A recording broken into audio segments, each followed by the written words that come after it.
All right, here we go. I am on Dummy Tonight is Reparations.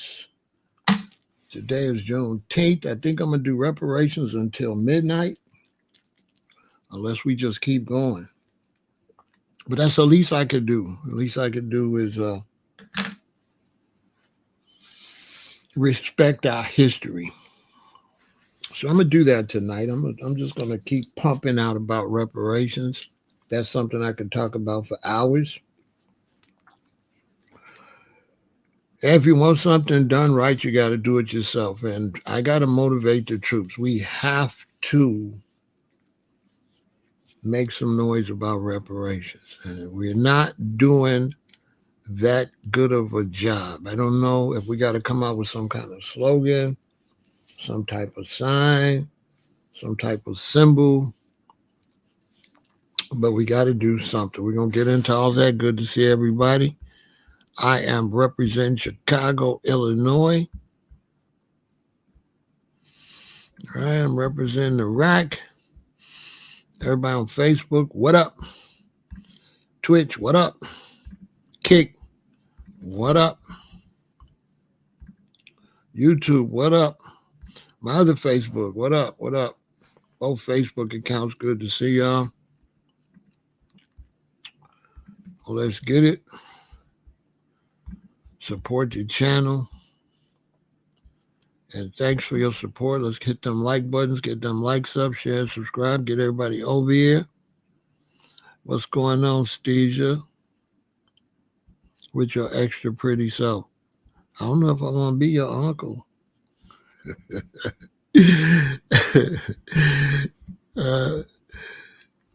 Shout out to my brother, Space Time, representing Greensboro, North Carolina, a very positive and historical place for foundational Black Americans. No doubt. We got Dade County in the building.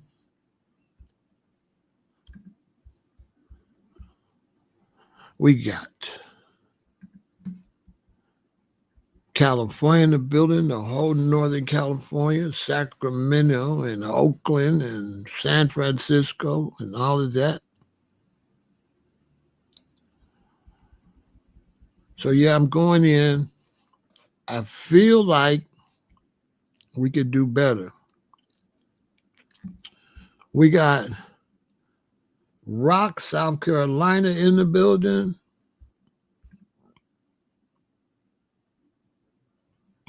We got VADMV in the building. Yes, DJ, I'll be looking at your pictures over on your Instagram. I saw you walking in the rain. You was holding hands and I never be the same. Yeah, looking good, boy. Oh, I see some ladies tonight that should be having my baby. So yeah, I'm gonna go in on reparations tonight. I might have a little fun. I might try to stay light. I'm gonna try. I don't know if you've been watching me, but depending on my conversation alters how I act. You know. So for something serious like reparations, I might wild out. I might wild out for reparations. I might wild all the way out. Now, I got to tell y'all something interesting about that. You're going to find this very interesting. This is going to be very good for you all to hear. Now, my parents, RIP to my beautiful parents, Randolph and Bessie Stewart. There they go.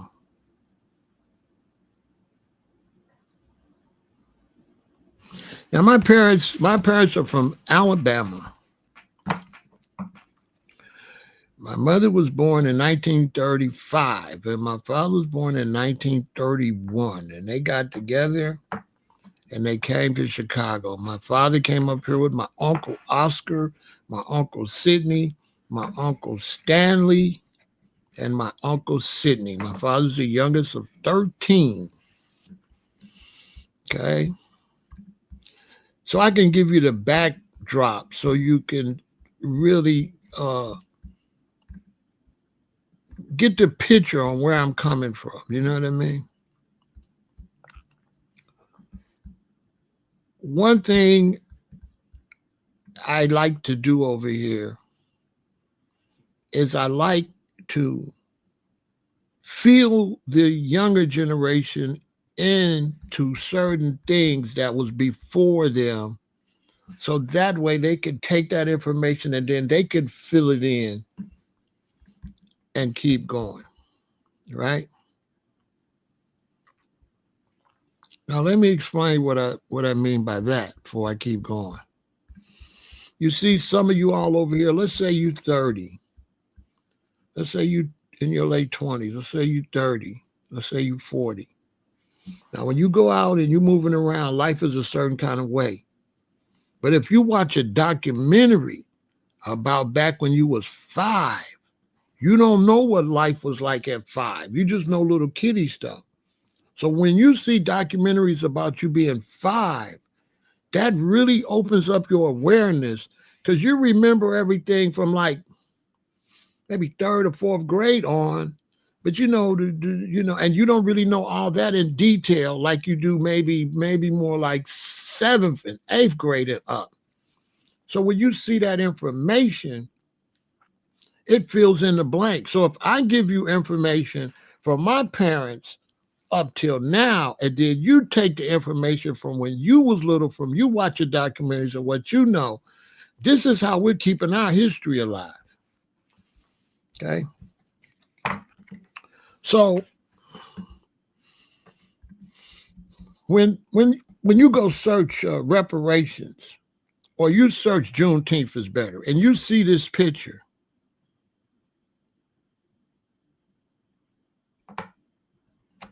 it looks really old. But for me, it does look old, but not as old, because I used to be going to Alabama in the 60s. I used to be going to Alabama in the 60s. And when we go visit my mother's father, because we couldn't visit my father's parents, they had passed away. So my grandfather on my mother's side, I used to go down to my grandfather's mother's house. My great grandmother, I used to go to her house. We'd go stay with my grandfather for so many days. Then we would go stay with my great grandmother for like 2 or 3 days. And then we would go back and finish staying with my grandfather. Then we would go see my daddy's. No, then we'd go to Birmingham and see the rest of my mother's family on my mother's side, her mother. We would go see her father's side, then her mother's side. Then we would go see my daddy's people. So I would be all through the South in the 60s and the 70s. And so these people look familiar to me. So in other words, I was seeing what I did not know what I was looking at, right?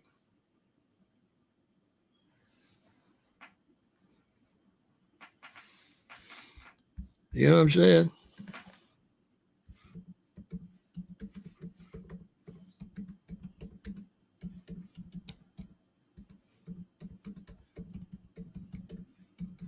So here go the thing.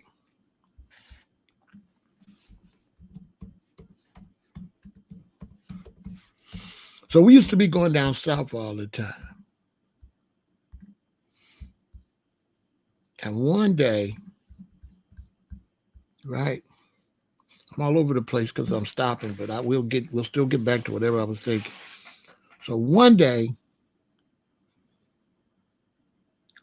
it's like the 90s. Now I'm going down south in the 60s, 70s. So it's the 90s. So I'm in my 40s. I'm watching TV. And a documentary come on about Medgar Evers. And when the documentary come on about Medgar Evers, they got Dick Gregory on there talk about how he feared for his life, and it showed how dangerous it was. Now, mind you, my parents had us down there then. So seeing how dangerous it was to find out that that whole time we was in danger, yet our parents never told us, that was awareness to me, because that put everything in perspective, because I did not realize where we was going. Why my father would leave at 4 a.m. so we could get to Kentucky or Tennessee while it was still daylight. Why my father had a pistol. Why my grandmother had a pistol. Why my mama had a pistol. I never knew none of that. I just thought it was keeping the gangster. But when I seen Medgar Evers and I heard Dick Gregory talk about how dangerous it was, I was actually there down in Alabama with the remnants of the people that was freed Juneteenth. Think about it.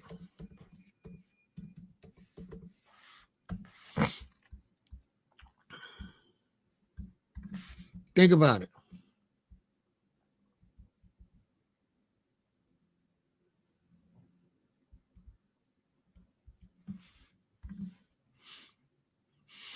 Let's look at the date on Juneteenth, right? Just the date of Juneteenth alone is interesting.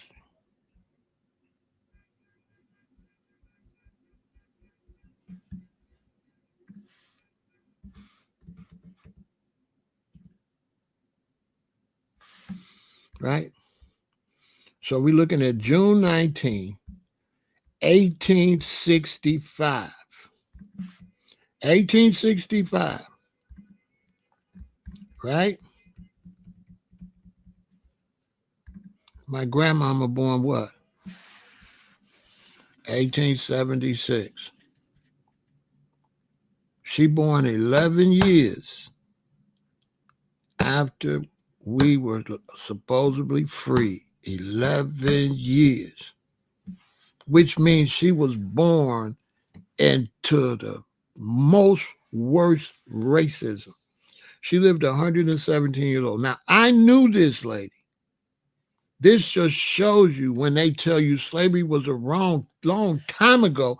How was a long time ago when I used to be around my great-grandmother who was born 11 years after slavery ended?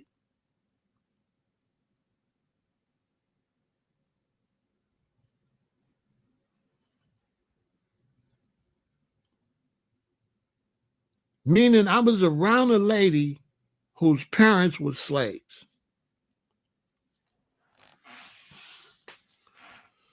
On both sides of my family, my parents' great-grandparents were slaves. And their grandparents were the first ones to get free.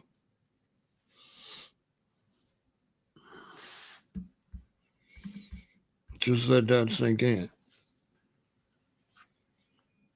So when somebody be talking, that's a long time, then I get real pissed. Because it was yesterday. It was just yesterday. It was just yesterday. I was in the South where they still had sundown towns. I was down there. I was there. So you're actually watching somebody that was there when it was before Martin Luther King had done anything.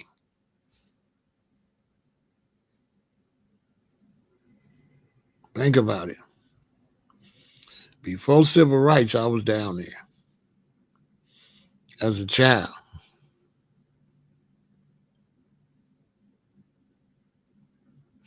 You understand? As a child. But when we talk about legal, we talk about in the country. So I don't know what Britain got to do with America. So if I say you could get a license to drive a car in America, you're gonna tell me what year you could get a license?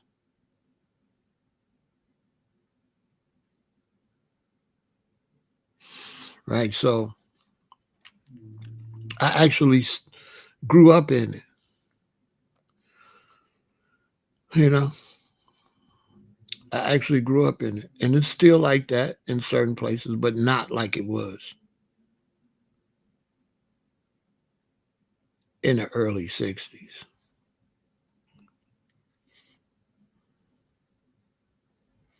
And so that fire I got and all that.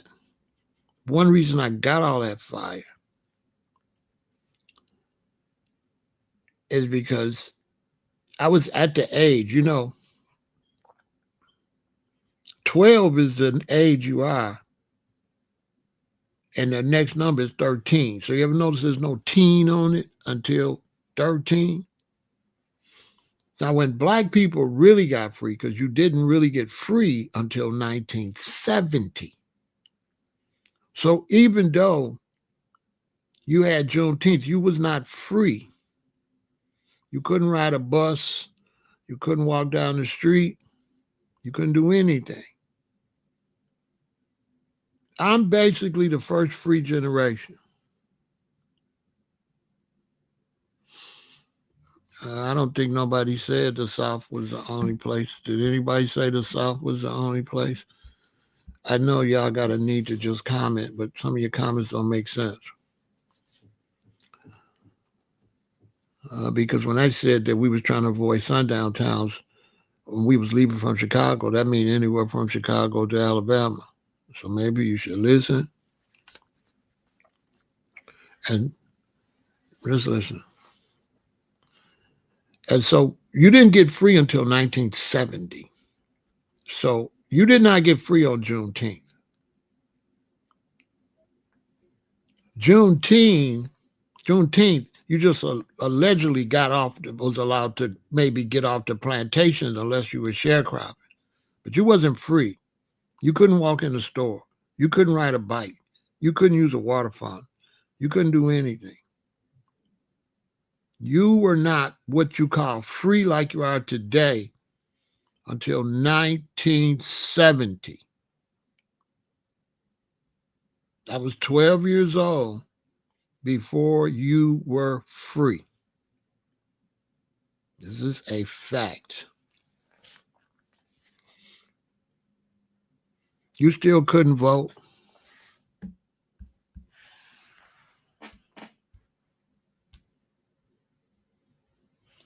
There's still things you couldn't do. Right? You wasn't free. They abolished slavery, but that doesn't give you freedom. And you didn't have any freedom until 1970.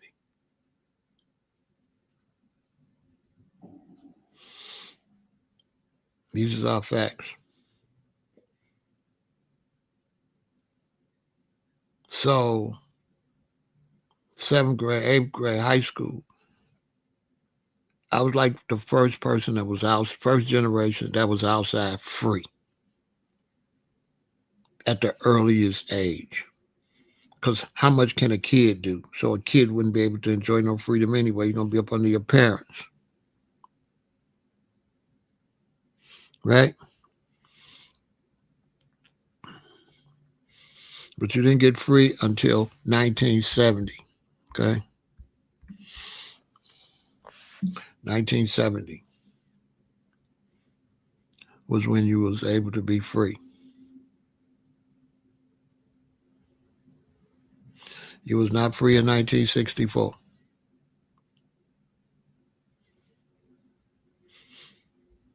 You was not free until 1970.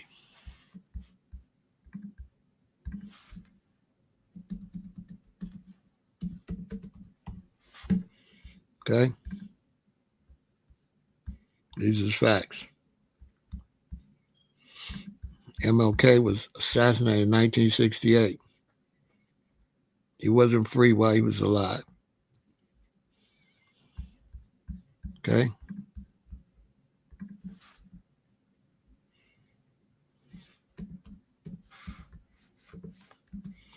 And anybody come over here, don't come over here trying to teach over here.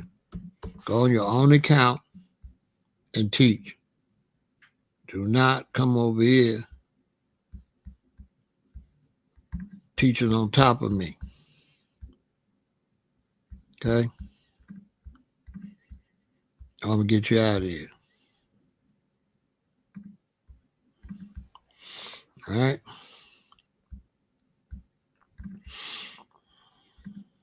Period.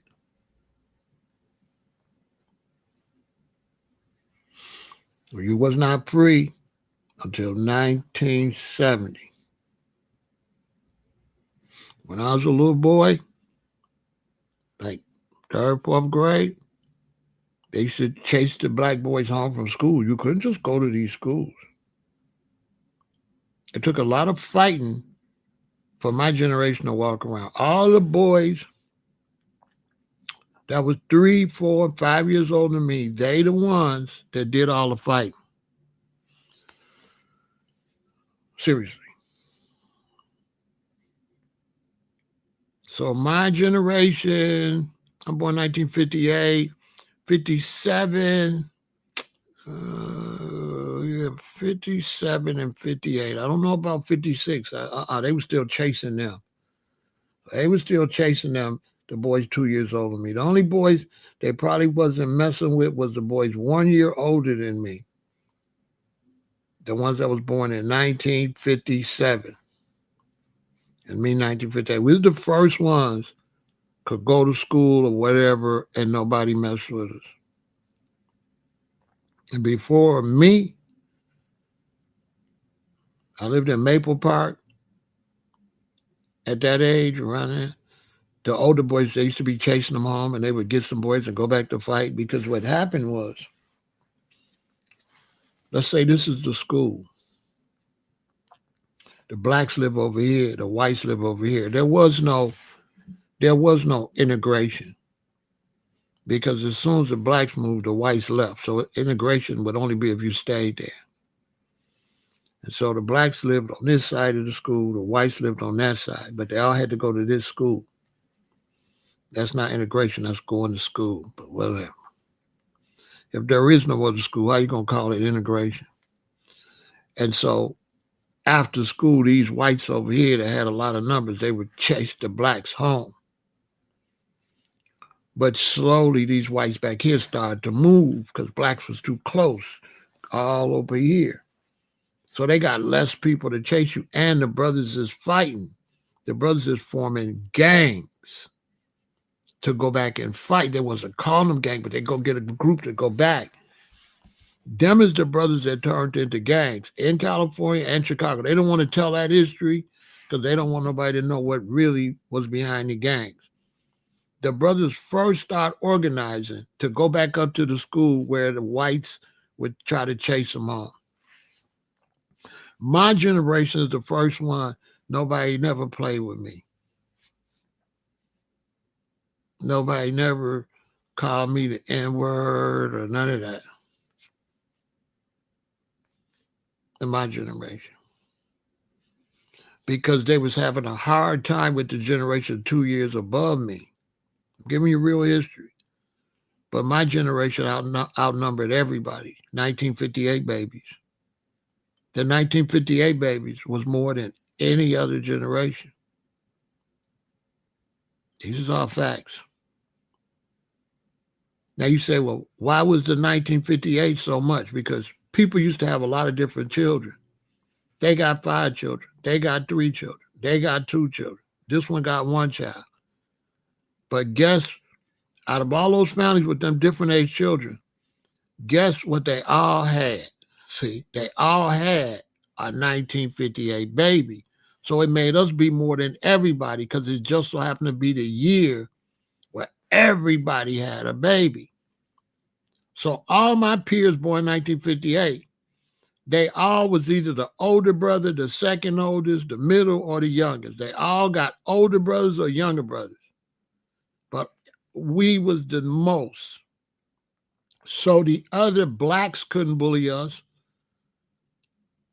When I was a freshman, we outnumbered the seniors like 10-3, 10-2. We outnumbered the ones behind us. We outnumbered everybody. So for that little period, right? And that little period, we was dominant, which means by the time we got out there, it was way too many of us for racism to do anything, okay? I mean, it would have been too many. I mean, if we would have went up to a school, if it would have been like 20 white guys, it would have been like 60, 70 of us. They wouldn't have had those numbers. Now, they might have had as many my age too, but they had already started white flight. So they wouldn't have had the numbers because they was moving. The ones that could afford to move could move. So most of the racism was the whites that was poorer, that couldn't move quick when blacks came into the area. They had to stay a while. They didn't have the money to just move. But the fighting eventually stopped because there was too many of us.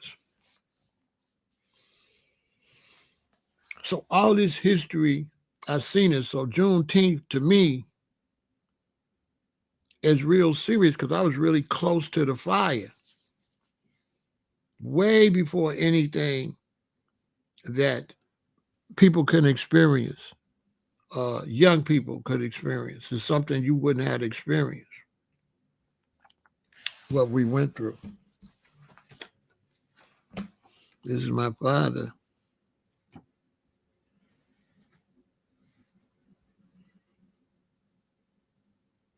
Okay. I might have been about 2 years old. See what I'm saying? This is my father, me and my sister. This gotta be like 19. I must be about 3. So it's gotta be like 1961.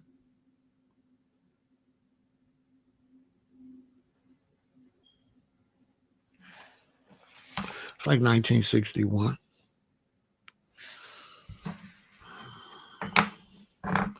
And so Juneteenth and all this stuff is real serious to me. It's not really no joke. It's not really nothing to play about. It's something serious. Make sure y'all support the channel. Hit the like button, share, subscribe, okay? And so now, the beautiful Tia's here. Hey, sweetie, from North Texas. So,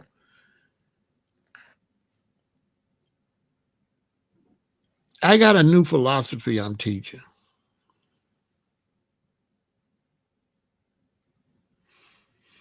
And what I'm teaching is this.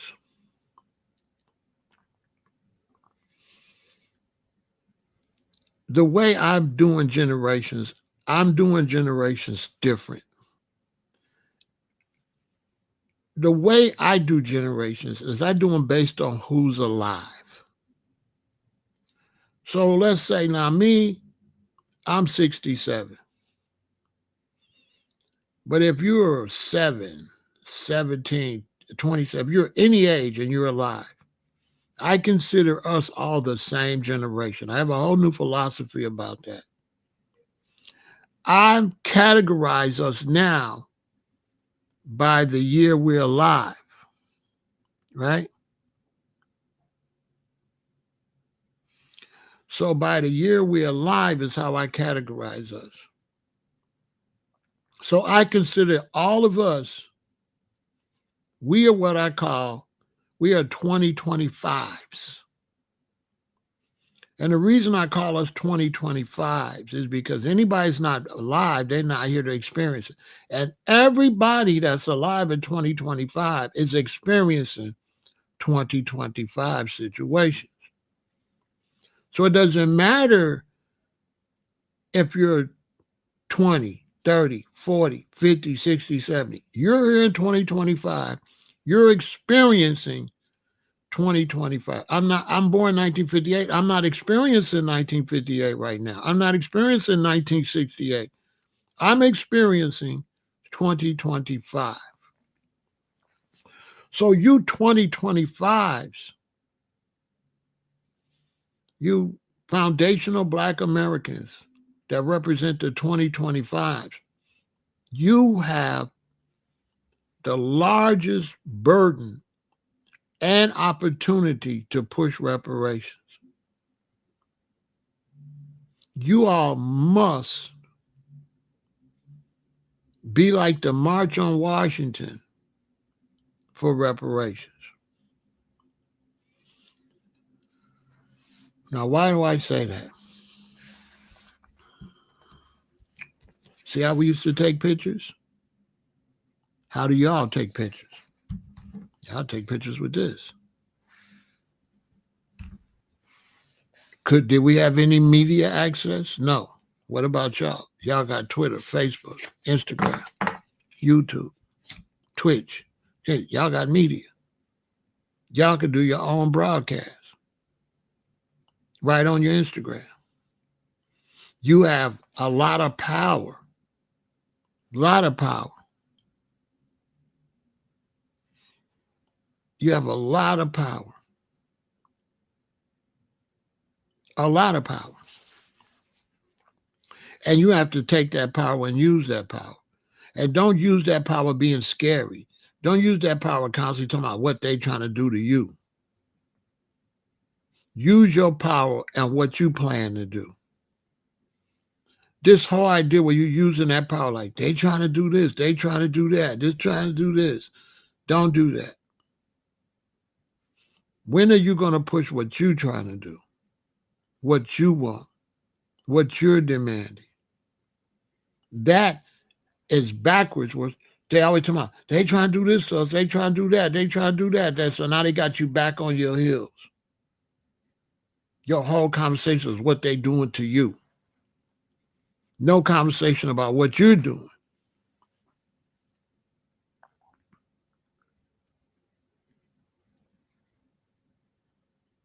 If you play chess, I don't play because it takes too much time. I quit playing chess back in my 20s. It takes too long, but I can play. How do you play chess? It's only one way to be good at chess. If I'm playing chess and you move here, and then I got to move to protect myself from your move. Now you can move again, then I got to protect myself again. Then you can move again, I got to protect myself. Then you move again, I got to protect myself. I can't win like that. The only way I can win is to make you have to move. I have to have you pedaling back. I have to have you on defense. As long as you got me on defense, I don't have no offense.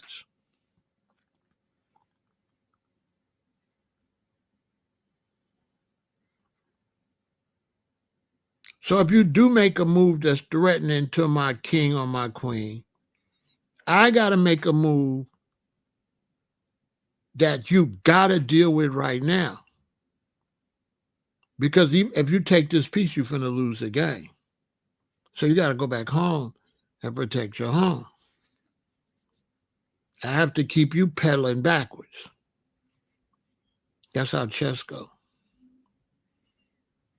I don't play chess anymore because that much concentrating in the game is what's wrong with the black man right now.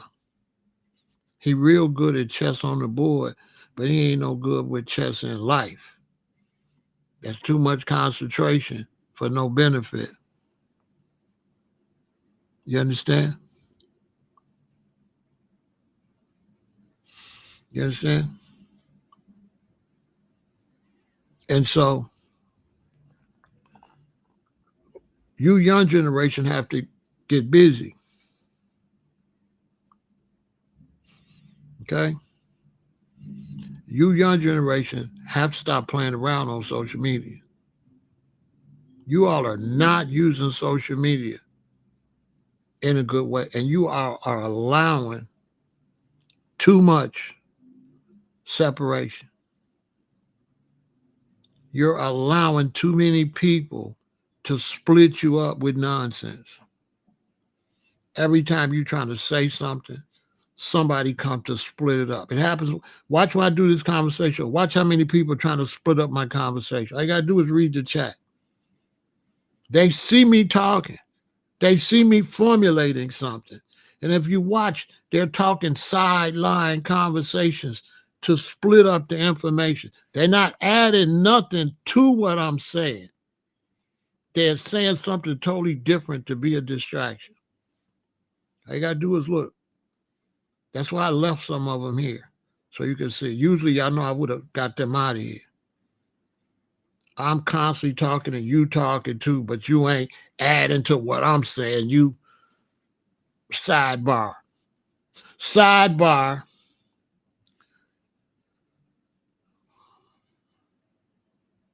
This is what they teaching you on social media. They teach you to be all over the place, right? They teach you to be all over the place so you all can't organize and get together and say, we're going to do this. You got these haters coming in to distract you so that you can't unite. You all got to take advantage of what you got, and y'all got to stand on something. Y'all got to ostracize, block, and delete anybody that's not on cue. Anybody that's not rolling with what you're doing, anybody that wants to debate it, get them out. Because you can't go against this entity. It's unite to go against this entity and have somebody come from this side to get you to start having to deal with them when you're trying to deal with them. If we're trying to get reparations, we got to do that. We don't got no time to be arguing with every loser on social media that want to distract you. Block them. Get them out of the circle. Get them out the circle. If you're a content creator and you're not pushing nothing, fine. You can leave whatever. You can have madness. Fine. But if you're pushing a movement, an ideology, anybody that's not riding with that got to go. Because you can't fight them and the system. If you're trying to get some rights from the system, you ain't got time to be debating every little blow Joe that ain't standing on nothing, that ain't got what you want. We want reparations, and the people that got reparations is big corporations. Willie Boo Boo that want to get in the chat ain't got my money. Wells Fargo and Bank of America and all these big insurance companies got my money. Why would I argue with you on behalf of them when you not them? Why would I let you tell me they not going to give me my money? Because if you had it, you'd give it to me. So I don't even want to talk to you. Just be glad you don't got my money. And that's to all you black brothers that say they ain't going to give it to us. Just be glad you don't got it. That's all I can tell you. Be glad you don't owe me nothing. So stay in your place. Because one thing for sure, I get it from you. Don't worry about them. If you owe me $10 and I seen you, you'll give it to me. So, you know what I'm saying? Let's get to that. Shout out to Zip with the drip. Let's get to that. So don't worry about me getting my money from somebody else. So anytime you see somebody jump in a conversation about our money we trying to get from the system, but they ain't the system and they speaking on behalf of the system saying what we not going to get, that's an enemy. If they black, especially if they are male, that's a loser. Okay? That's a loser. block them out the scene. Because you're only going to look strong when you got everybody, when they come and look, they need to see everybody on one accord. So when the powers that be come over here and look, they want to say, oh, he ain't tolerating nobody. Everybody over there is down. We don't got no spies. We don't got no opposition over here. We're not going to allow you to make us look weak when they look. Because you got those of you that's pushing for something. Then you got those that you pushing against. Then you got these that are distractions that want to take you away from fighting a good fight to argue with them. But there's no reward arguing with them. They don't got what you going for. So when your ancestors was fighting the bus companies in the South in Alabama, they stayed focused on that. They boycotted the bus. They didn't get distracted with boo-boo and school and foo-foo. You know the caliber of the people when they interrupt you when you talk about something serious and want to have a sidebar argument. You already know these is lowlife. These is insurgents. These are the phony type of people that want you to do the footwork. The only opposition to reparations that we got for Black Americans is losers that don't believe you're going to get it. That's it.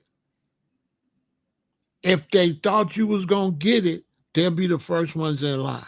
So why would you argue with a phony person that's going to be against it because they don't believe you're going to get it, going to be the first one in line? It's not a Black American that's going to turn down that money. So if you come to me and say, Pharaoh, they never going to give you reparations, my question would be to you, if they did, would you take the money? That's all I want to know. All I want to know, if they did, would you take the money? And the answer is yes. So in other words, you're not going to help us get it, but your punk ass going to be in line when we do get it, basically. If we had an official form that we made brothers and sisters sign saying they don't want their money, it could be split with the rest of them, they would shut up. They would shut up. They would shut up if they had to sign a form, say, we're going to keep pushing for reparations. We get it. Sign right here saying you don't want yours. Sign right here saying you don't want yours. Let's take a break. So look, if you're a Black American and you can prove it, you can prove your lineage and show your relatives and trace your relatives back to slavery, and you decide you don't want to get reparations, please let me know. I'll send you a form right over, and you can sign your funds over to me. I'll be very happy to take it and split it with my family. Thank you very much.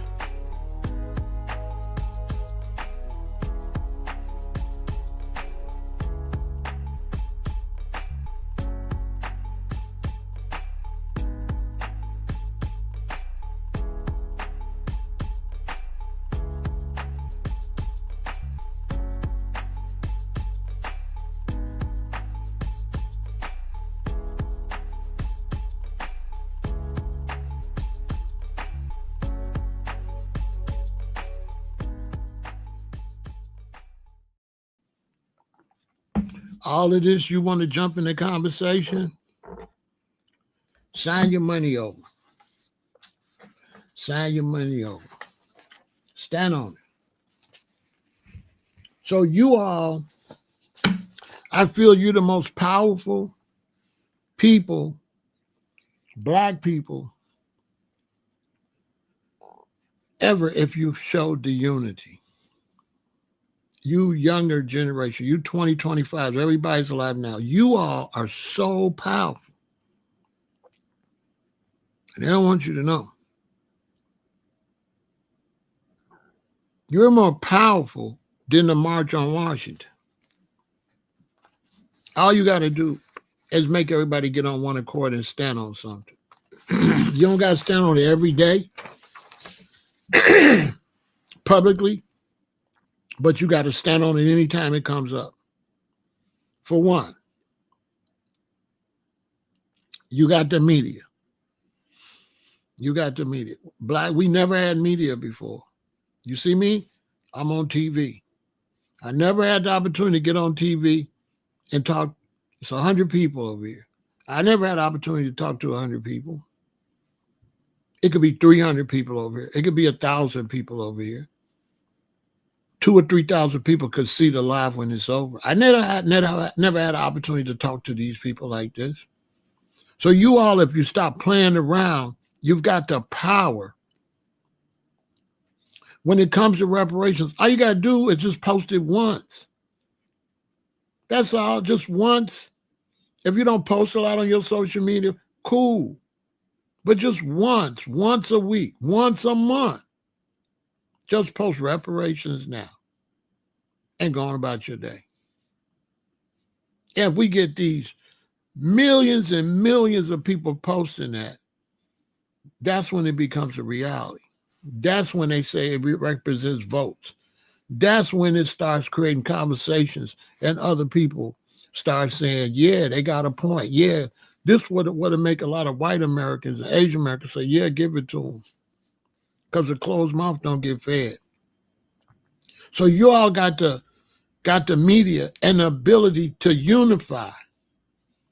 You also got the ability to block everybody out that don't, so that you look strong. So in other words, let's say I'm on the block, I'm in the hood, and I got 30 dudes, and we want to go somewhere and look strong. And 10 of them, it's shady, don't want to do it against it. We leave those 10. So now when the 20 of us show up, we look strong. We look stronger with 20 of us that's all with it than with 20 of us that's with it and 10 against it. We look stronger with 20 of us all with it than we would if it was 25 with it and 25 against it. You always get rid of the ones against. Don't let them be seen. Don't give them no light. So when you let people come and post, or you repost somebody saying they don't support reparations, you're spreading the opposition to what you are pushing. When you see somebody say we're not supposed to get it, block them. Don't tell nobody. Let them stay in the dark. Act like you never seen it. As soon as I'm pushing reparations. As soon as you come over here against it, you're getting blocked, banned. Why would I let you destroy all my hard work? Why would I come out here and work? Give me this, give me that, and let you come on my platform to speak against what I'm doing? That don't even make no sense. Why would I let you undercut me? Brothers, let me ask you something. If you went to a party with one of your friends and you seen a beautiful woman, you and him leaving the party or the club, you bump into her, you start talking to her, you tell her that she looked nice and all that, you asking her what's her number, and he say, man, don't give him your number, he ain't on nothing. What would you do? You telling her you gonna treat her good, he say, he probably not gonna treat you good. You sure you gonna treat her good? He asked you that. What would you do? Because that's what these brothers be doing to brothers on social media. They be coming on a brother's platform where a brother's got a righteous thing he's trying to push, and a brother a comment undercut his own brother. Can't just keep us. When he see we pushing against them to get reparations, he comes and fights for them. He fights the fight and talk against us getting it. Your own brother. Therefore, you're supposed to block him. You're not supposed to have a brother. Make him disappear. Make him go find somewhere else. Never open up your platform to somebody going against you. If you got a record or you're a musician and you put your music up on social media, delete every comment to say something bad about your music. Facts. I don't care what nobody tell you. Delete that. You want promotion, not demotion. So if somebody comes and say, that don't sound good, delete it. So when record labels or something come, they see everybody saying, yeah, that's popping. Yeah, yeah. Why would you promote? No. I don't care what nobody tell you in the business. You don't promote against yourself. Let them go on their own thing and do that. You don't let them come on your thing and talk against you. Never, never, never, never, never. They come around you, they got to be on what you on. If they ain't on what you on and it's serious, they got to go. You could be spending more time with somebody that's on what you on. Why would you spend time with them? Why would I answer a question and talk to somebody against reparations when I could be answering questions for some of y'all that's for reparations? The one that's against it, okay, listen, it's a block party. Block, bye. You don't serve me no purpose. You don't serve me no purpose over here. This is not a, first, the fact that you're not for reparations and you see somebody talking that's for reparations and you come over there, first that shows you're dark. You got dark negative energy. Right there, you're a hater. Who does that? If it's something you don't agree with, why would you click on it? That shows your character right there. When I see people see my title and don't like my title when I'm talking about, and then they come over, I know that's dark energy. Because when I see something I don't agree with, I don't click on it. Well, I'm gonna click on that. I'm plant-based. I've been a vegan now for 47 years. If I'm on YouTube and somebody say you shouldn't be vegan, you should eat meat, why would I click on that to go over there to argue with them? They got their own, let them say what they're gonna say, what they got to do with me. They got a right to say that. But seeing I don't agree with it, why would I click on it? Why wouldn't I just go on and watch something I would prefer? That's like going on, turn your TV and turn on a TV show that you hate. And then you turn on a TV show you hate and you sit there the whole hour. Man, I can't stand this show. Man, he can't act. Man, she ain't no good. Man, this show's horrible. Man, this show horrible. This type of people is on social media. They see your title and they click on it to tell you they don't like your title. Right then, I know what kind of man you are. I'm not going to respect you as a man. I'm not going to respect you as a man. I'm never going to want to be around you because you're not a man. 100, Rashid. 100. Yeah, we for reparations. We want the reparations. Now, thanks, Rashid, because you brought another thought. Now, some people say, well, I'm already doing good. I don't want reparations. See, here go the thing about reparations, y'all. When you have a historical situation like that, where you was in America and a certain race of people mistreated you, had you in slavery, made a lot of money off of you for free labor, and you finally get your freedom, and you don't make them pay you.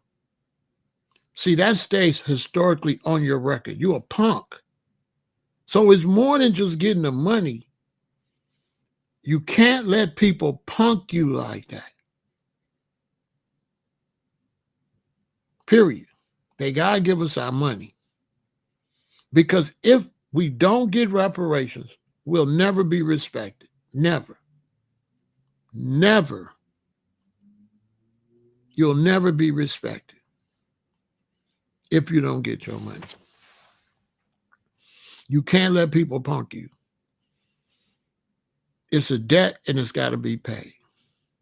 On top of that, the money don't even cover what they did. There's not enough money to pay us. So the money is just an official way to say you're sorry, that you take responsibility, and that you realize you made a lot of money off of free labor that you reinvested, and you're really not doing as good as you're saying because you stole our money and invested our money. America did well because of free labor. If you opened a factory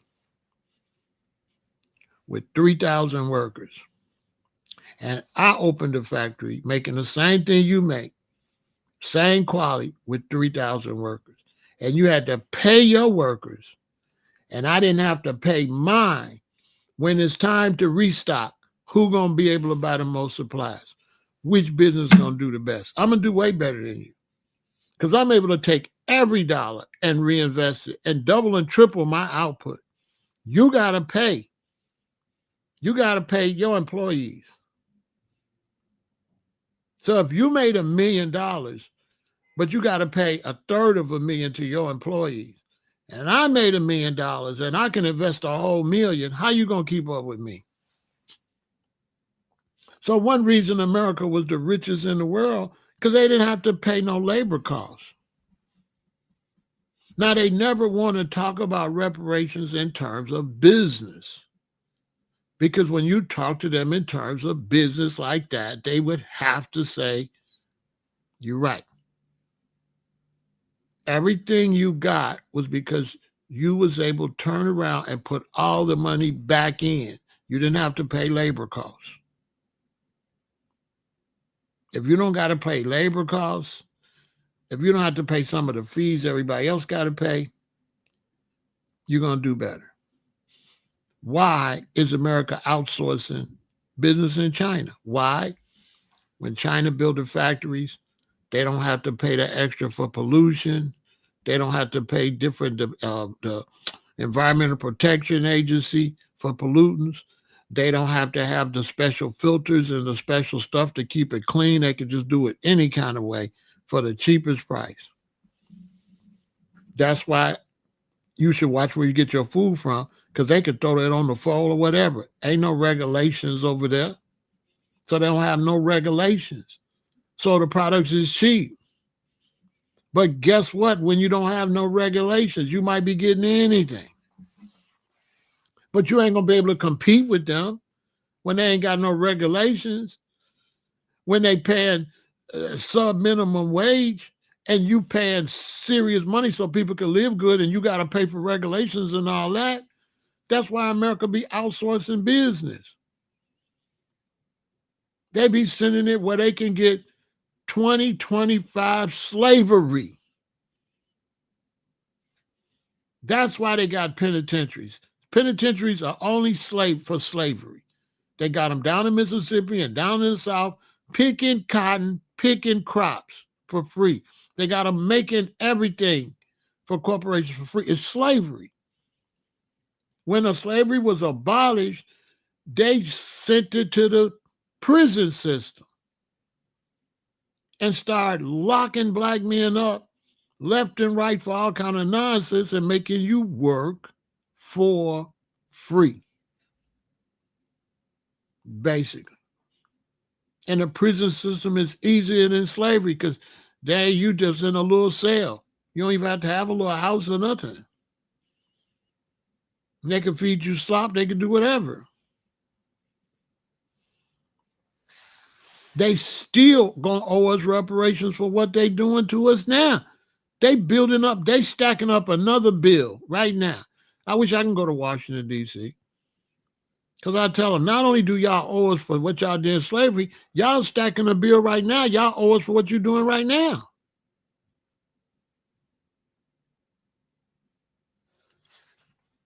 So they don't only got to give us reparations, they got to stop doing what they're doing right now. Y'all got to stop criminalizing us and locking us up for free labor. Why these men doing all this work for these corporations and get out and they ain't got no money in the bank? If it was my system and you was a prisoner, I'll lock you up. You'll do the work. We only give you a little bit to survive in there, but we put all the rest of your money in the bank. And when you get through doing your 3 years or your 5 years, you'll have some money. And when the day you walk out and you get released, you'll get your money sent to whatever bank you want it. You can get it cash if you want it.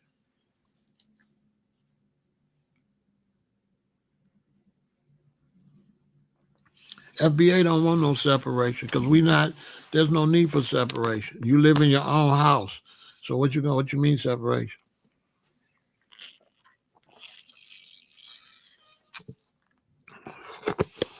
I'm in this office by myself. Who I'm separating from?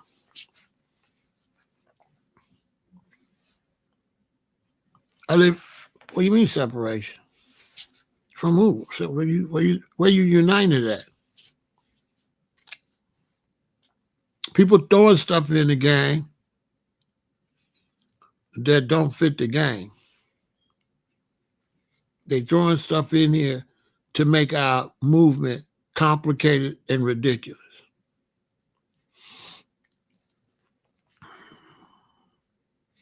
Try and make it foolish, basically.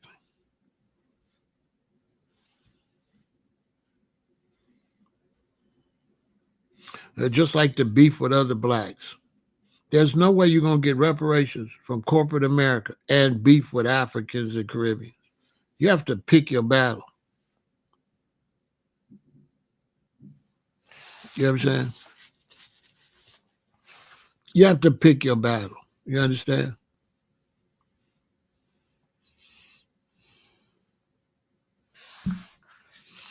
Yeah, I mean, he's just trolling. You know what I'm saying?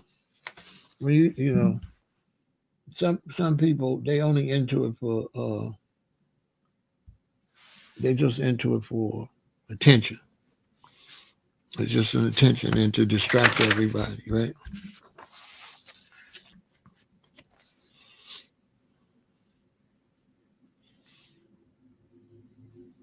It's just a distraction. You know what I'm saying?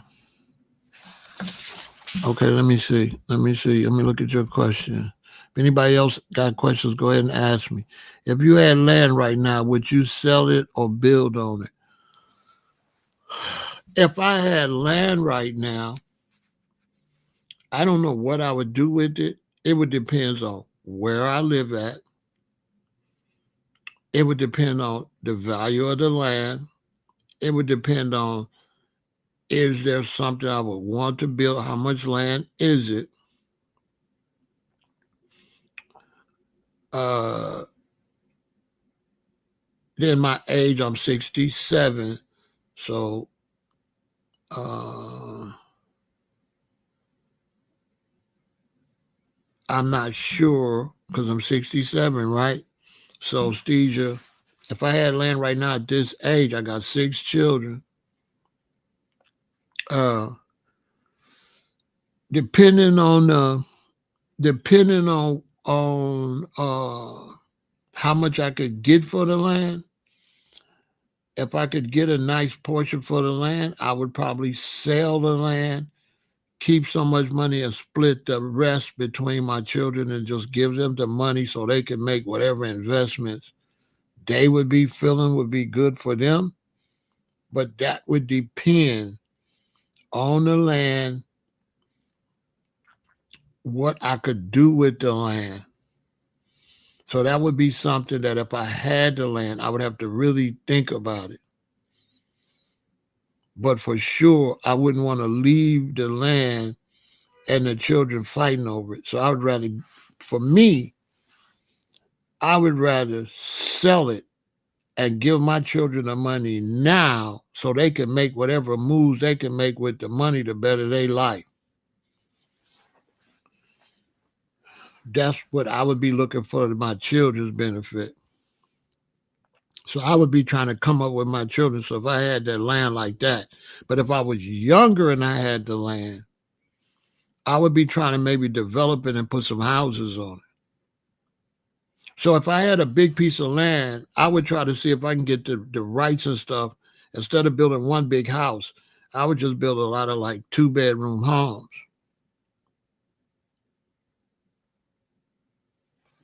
Right? So I would just buy 2-bedroom homes. You know what I'm saying? I built a whole bunch of 2-bedroom homes on it. You know what I mean? So if you got land right now and you could get the type of money to put a bunch of homes on it, and it's in an area where you would really do well because you could be a realtor now. You could have how much land is it? If you got a certain amount of land, and you could put a house on a quarter acre, house. And if you got 10 acres and you go and put a house on each quarter acre, that's 40 homes. So now you got a whole little neighborhood. And you could just start out with a couple of homes.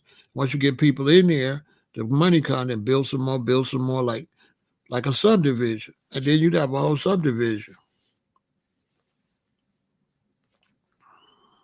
If you want to keep it personal like me, I'd build a home and then I built a home here. Then I moved my family in those homes. My daughter lives there, my other daughter, they can live in them, or they can rent them out, or they can sell them. But I prefer, if I'm gonna live there, I prefer a family to move in, my grandchildren, whoever. So I got a house, and they all got a house. Some type of move like that. Somewhere we could all live, but nowadays your children ain't gonna want to live in the state you live in. So you want to make a move, whatever is best for you. So you have to look at your age, gonna make a big difference. I'm 67, so everything must go. I'm not, everything must go. So I could give everybody what they supposed to get now instead of some wheel and they gotta wait and all that. When my children could have that money and already be doing what they gotta do. So it's a lot of options you could look at, Steve. You know what I'm saying? You could look at a lot of options. You could be growing on it. If you're down in Georgia, you could grow some peaches. You can grow some pecans. You can have a big pecan farm. Find a crop that don't mess up easy. Fill that land with that crop and just be making money forever. You might be growing something and making something from it. You might be growing something. You might be growing grapes, selling grapes and jelly. You start a jelly company. And so you have to look at all the different opportunities you got to get the money off of it. But definitely do something with it. Don't sit on it. It's up to your grandmas. Okay. They'll figure out what they're going to do. But when they do what you do, when they do what they do, but if they want some advice, they need to look at some kind of way to figure out if they want to take the money now and give it to the family or they want to pass it down. Sometimes saving land, the value go up. Sometimes getting the money and give it to everybody, they get rich. So I could save some land, the value can go up. Well, all my children could have got $100,000, and the value go up where they can get $150,000, which is good. But then again, I might could sell the land, get them money, and a couple of my children become a millionaire from the investment I gave them that they didn't invest in something and became a millionaire. So it all depends. It's not always good to keep stuff. It's not always good if you could liquidate. It depends on what the price of it is and what you could do when you sell it. So that's the big thing. Can you do more with it, or can you do more with the money in terms of investment? If you want to keep it for investment, that's good.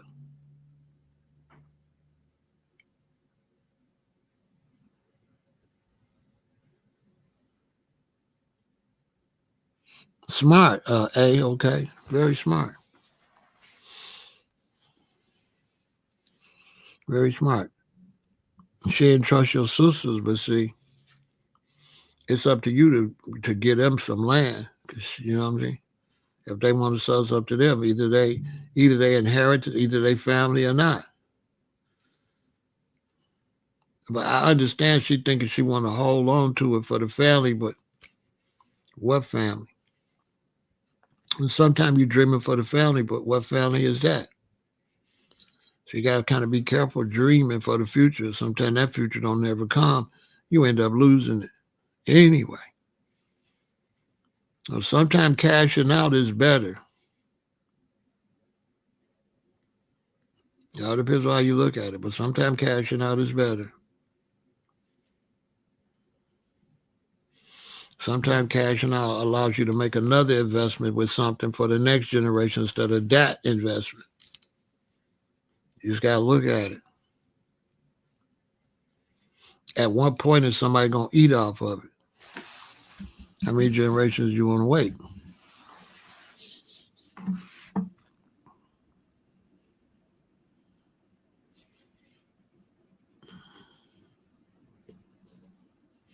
A bird in the hand beats two in the bushes. So if you can get a bird in your hand, get it. It's not about selling something and getting money and then blowing the money and wish you would have kept it. It's about selling something and getting the money and then making the money just as valuable as that. So if I sell some land, I get the money, and the money is just as valuable or not more valuable than the land, I won. Because the land might depreciate slowly. The money, appreciate slowly. The money might appreciate fast.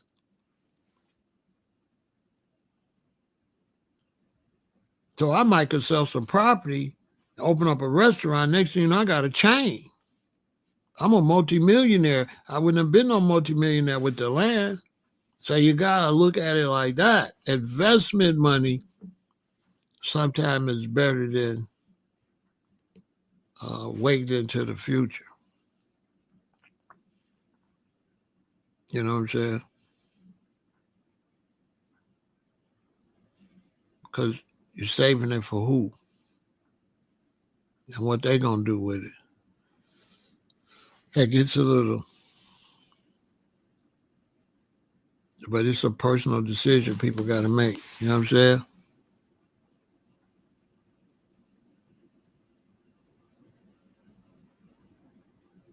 Okay, that's how your grandmother lost 1,000 acres. His siblings sold everything. Your grandfather, his siblings sold everything. Well, did he lose it? They got their money, so he didn't lose nothing.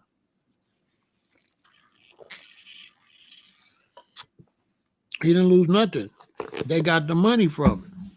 That's not a lose. It just depends on how you look at it. If they sold it and bought things that they enjoyed, that's a win.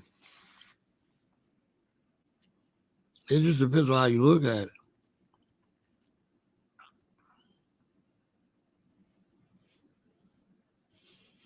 If they got the land and they was able to get any type of enjoyment out of it, then especially if they was able to get more enjoyment out of it than they would have got what the price he bought it for. So if he bought it for a price where they couldn't get much from it, and then they sold it, they all, no matter if they bought cars or whatever they did, if they got more enjoyment out of it compared to what he bought it for, then he still won.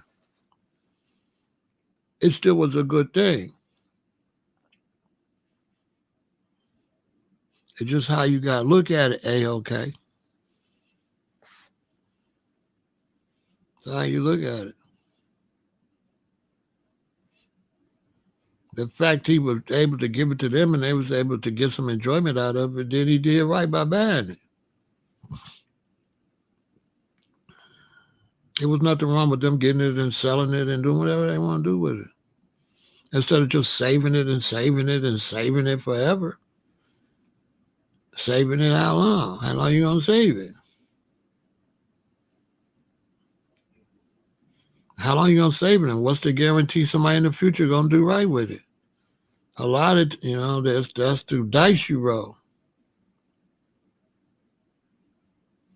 Before I take a gamble with something like that and pass to the next generation that might make a mistake, I'd rather sell it and give them something a little more solid, and then that's on them.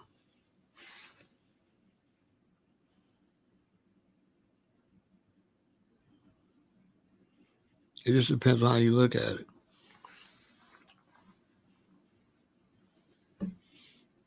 But a lot of times, if you feel you're really responsible, you're the one supposed to sell it. Let me tell you, hey, okay. If you're responsible, you're the one supposed to sell it to make sure you can maximize what it was worth. Then you split that out to everybody rather than take a chance and the next one, and it's just sitting there,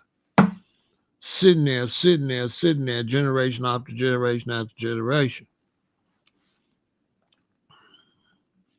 That's like betting that the world gonna be here forever.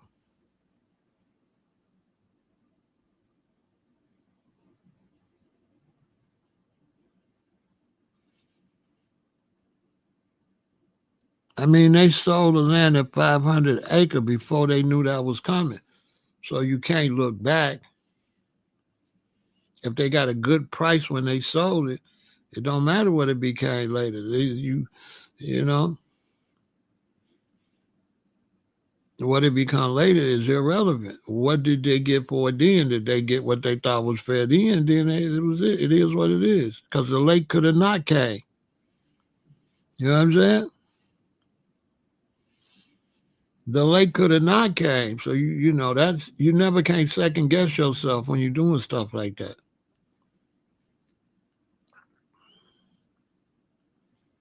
I mean, you just can't get second guess yourself. You only can make the deal based on that particular time, what's going on, and that's it. Whatever happened after that got nothing to do with your deal,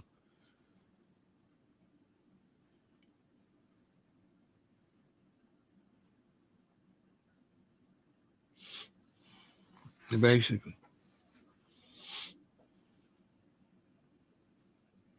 You got too much to try to bet on. You got to bet on future generations. You got to bet on none of them don't be drug addicts. None of them don't go to jail.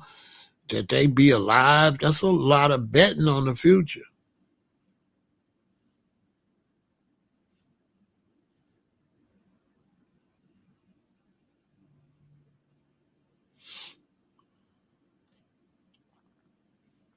That's a lot of betting. It's a lot.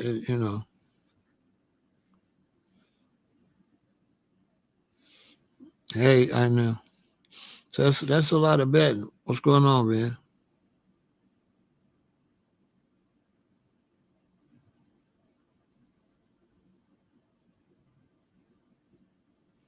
I mean, you say they tore the family apart. I mean, it's just material stuff. You know what I'm saying? Your lawyer set up so the land can never be sold to non-family. That's a good thing. You did a good move. But the ones that sold it, I mean, they are the family. How could the family tear the family apart? It's just all how you live on it. They was trying to live today, and if they was able to get it and live today, I mean, that's not really a bad thing. It's just how you look at it. One thing as a businessman, when you're doing business, you got to remember the future is still a gamble. So when you think on the future, you gambling. It's the same gamble. If I sell it now, it could go up in price. If I keep it, who knows? So it's a gamble either way. It's a gamble if you sell it. It's a gamble if you keep it. It's just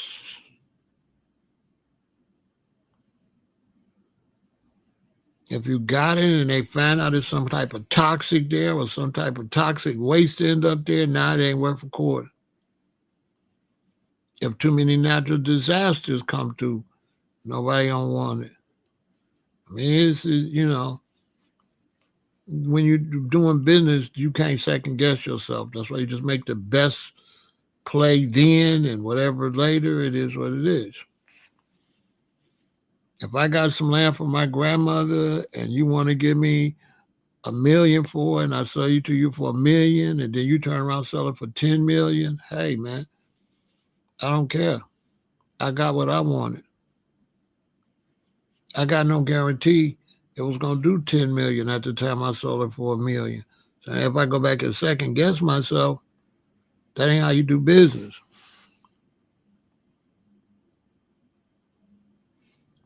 What's a good strategy to speak to your local politician?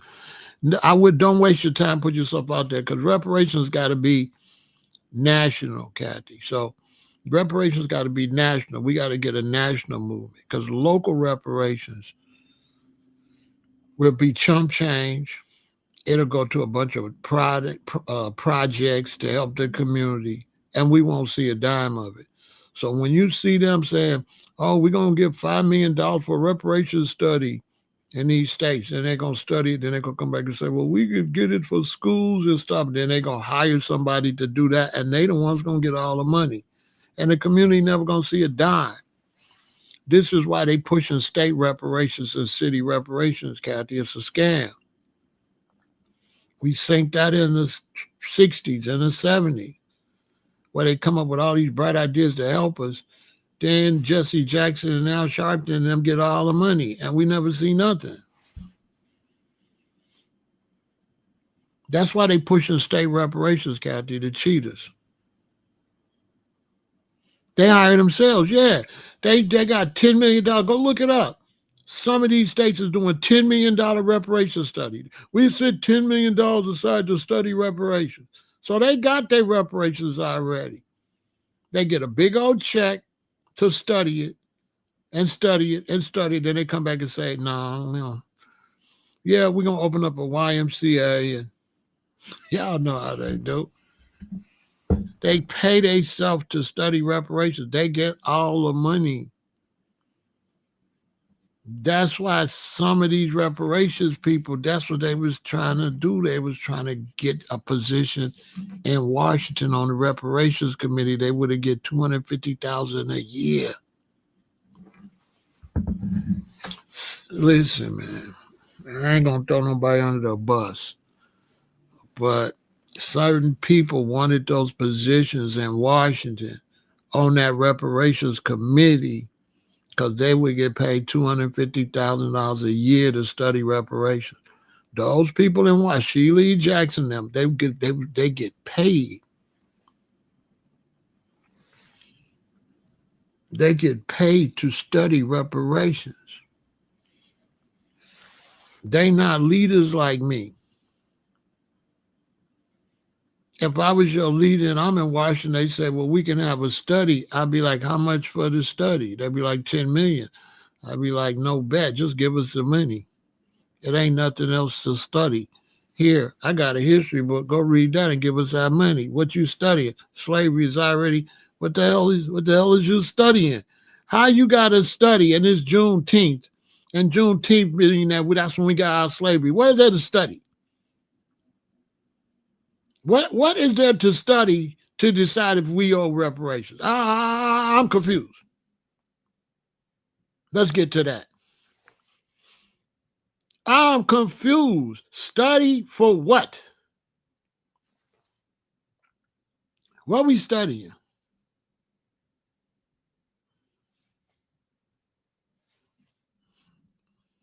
See what I'm saying?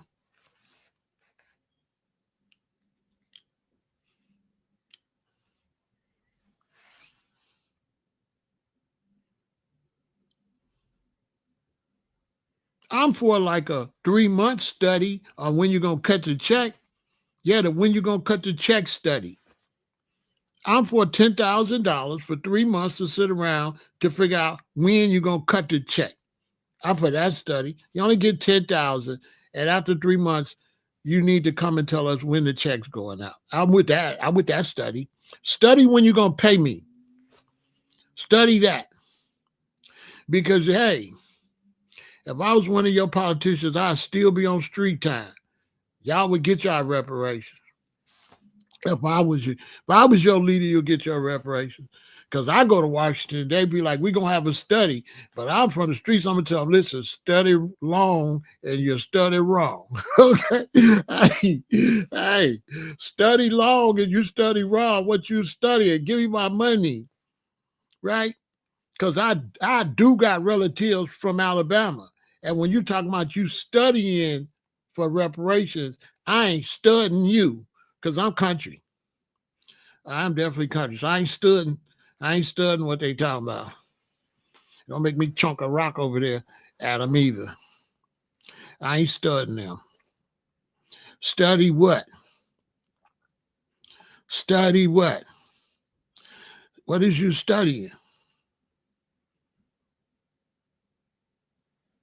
We already got people that wrote all the books and everything. Like, what are you studying? This is how they be scamming us. They be talking about they got to study reparations. Boy, listen. That's why I need to be y'all leader for reparations. I bet y'all get reparations if I was your leader. I bet you get your money. Boy, they would never play with me like that. Boy, they would never play with me like that. Ooh, boy, they would never play with me like that. If I was in Washington representing y'all, they say we gonna study. Throw this book at them.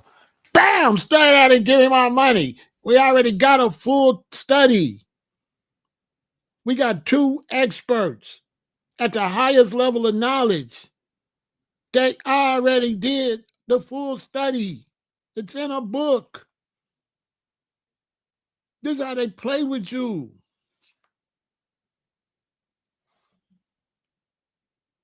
William and Kristen, they done did the study already. It's right there in that book. What are they going to find out that he ain't already? The man did a thorough study. Thorough. They just playing in our face. Because we got weak leaders up there playing.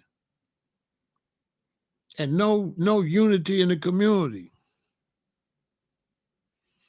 They did the study. They did all the study, all the information. How much studying we gonna do? Look, listen. Let's take a break. Now you look at this and tell me, how much studying we gonna do? Do this look like enough studying? Yes or no? When I come back.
First off,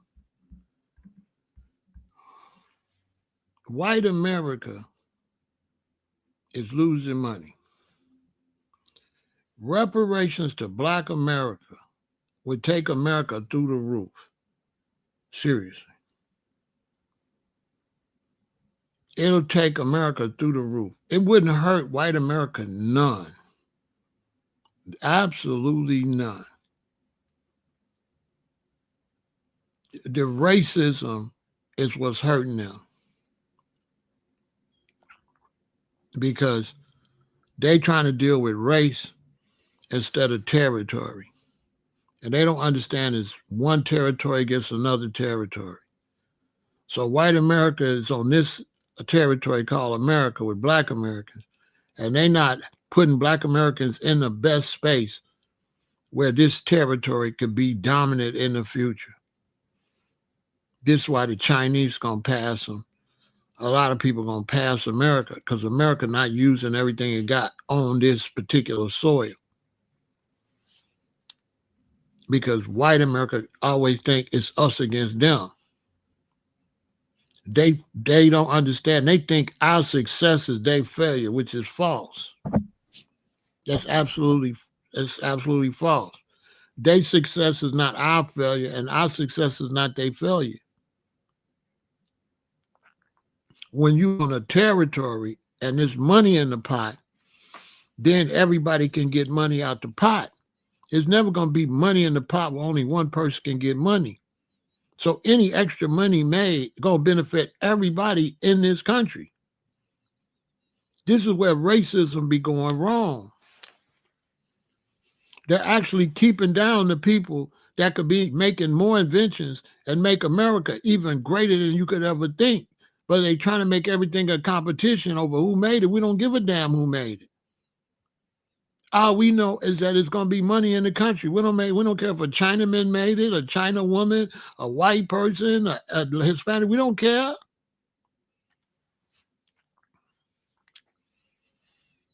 So the hate is ruining the country. Basically, they shooting their own self in the foot. White America's slow. They shooting their own self in the foot. Seriously. Racism gonna destroy them. They ain't gonna be able to compete because they too busy trying to do everything they sell.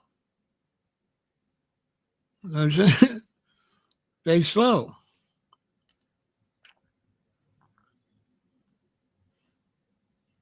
When you live, this is America. If you take a bunch of money and you give it to some blacks in America, that money circulate in America. They're not gonna hurt nobody. That's not gonna hurt white America none. You got some blacks saying blacks ain't gonna do nothing but give all the money back. It's gonna hurt blacks. No, it's not. No, it's not. No. That's absolutely wrong. If you give black Americans reparations, they say you ain't gonna do them but spend it all back. That's absolutely wrong. Because in every group, you have workers and you have entrepreneurs. The workers are gonna spend it and work. The entrepreneurs are gonna invest. So when you start categorizing black Americans, right there, you don't know what you're talking about. Because there is no one category of black Americans. So you can't say we gonna spend it all back. That's wrong. We got businesses now. Did they give all their money away? No, they open businesses. What are we doing? You have black businesses. So why would you talk like nobody's going to invest? Everybody's just going to give it away. Who believes that? And if you owe somebody some money, is it any of your business what they do with it? So the whole black argument about what you're going to do with some money that somebody owe you is also foolishness. If I owe you $10,000, it ain't nobody business what you're going to do with it. I owe you. That's the end of once I give it to you, you don't got to do nothing. Black Americans do not have to take that money and invest that money or do nothing, as far as I'm concerned. As far as I'm concerned, you don't have to do nothing responsible with that money. Period. I'm the only one that say that. When you get your reparations, if you want to go throw it all away, spend it all, you got that right, and that is not going to be a bad thing. Period. That's ridiculous. This is where we get ridiculous. Now we want reparations, and we want to put stipulations on what you're going to do with a debt owed. Do that make any sense? What makes less sense is you work hard and throw it away. But if somebody just give you something that was owed and you got to come up, you got this money, go spend it. Who cares? That's irrelevant. You don't have to take that money now and build no great black nothing. That's ridiculous. Do whatever you want with it. It's not communist China. This is America. You get your money, whatever you want to do with it, Pharaoh say, more power to you. I'm not going to judge you for what you want to do with your money. It's a debt owed. It's not a responsibility owed. How is it a debt owed and a responsibility? Why we can't stick with just the fact it's a debt owed? That's it. It's not an investment. Reparations is not an investment. It's a debt owed. If somebody owe you some money, it's nobody's business what you do with a debt. That's how we keep shooting ourselves in the foot, saying everything that's slowing up the process. You ain't supposed to be saying all that. You're supposed to tell the government, just give us our money. Don't worry about what we're going to do with it. That ain't none of your business.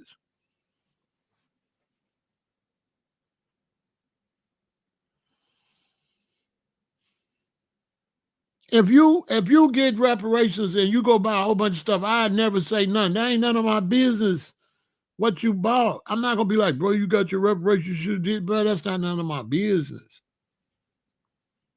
That's got nothing to do with reparation. Nothing.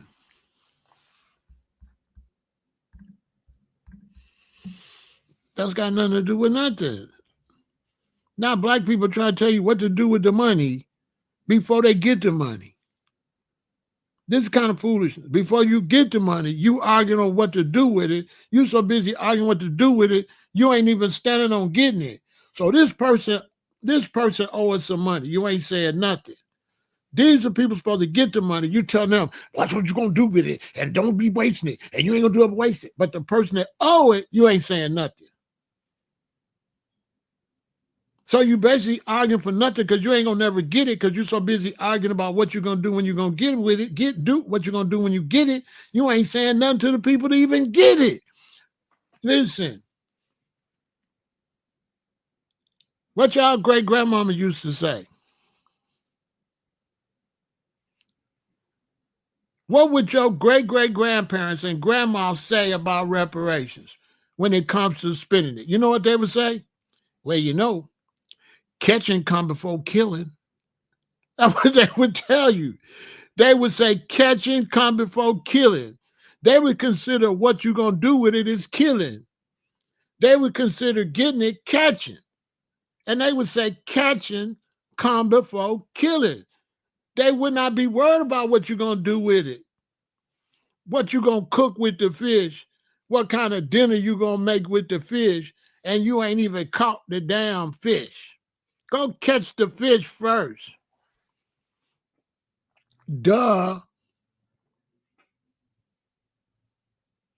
And if you get if I get my reparations, what the hell do I care about what you did with yours?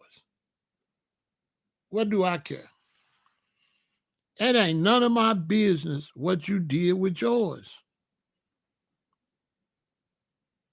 I'm going to support you. Whatever you do, I'm going to support you. I cannot say what you should have did with your money. The key is yours. Yours really mean yours. I don't get to make no decision about yours. I don't get to make no decision about yours. I'm not judging you on yours. If you get reparations, you buy a Rolls Royce and I see you, I'll be like, that's nice. That's all I'm going to say. If you happy, I'm happy for you. You don't got no responsibility with no reparations. I wish people would stop. Reparations is not to even out economics between black and whites. Reparations is not an investment. Reparations is a debt owed. That is it. And they keep trying to make it something other than a debt owed. It's a debt owed, period. It's not no money given to you to make the black community better or none of that. It's just a debt owed. It's not to build up the black community. People is just messing it up. It has nothing to do with building up the black community. It has nothing to do with doing better. It's a debt owed to some people way before you. How you going to do something better with their money? It's money that they didn't pay them that they owe you. That's it. That money has no responsibility on it.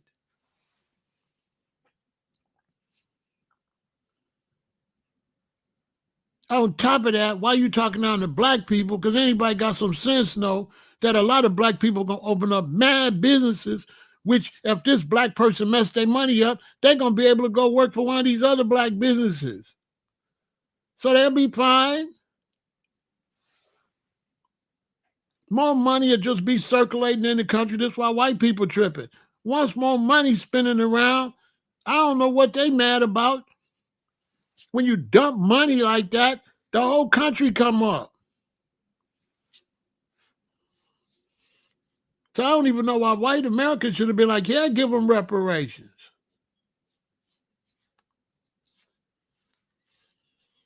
All the carpentry jobs they're going to get, roofing, fencing, concrete, plumbing. It ain't going to be enough black people to do all that work.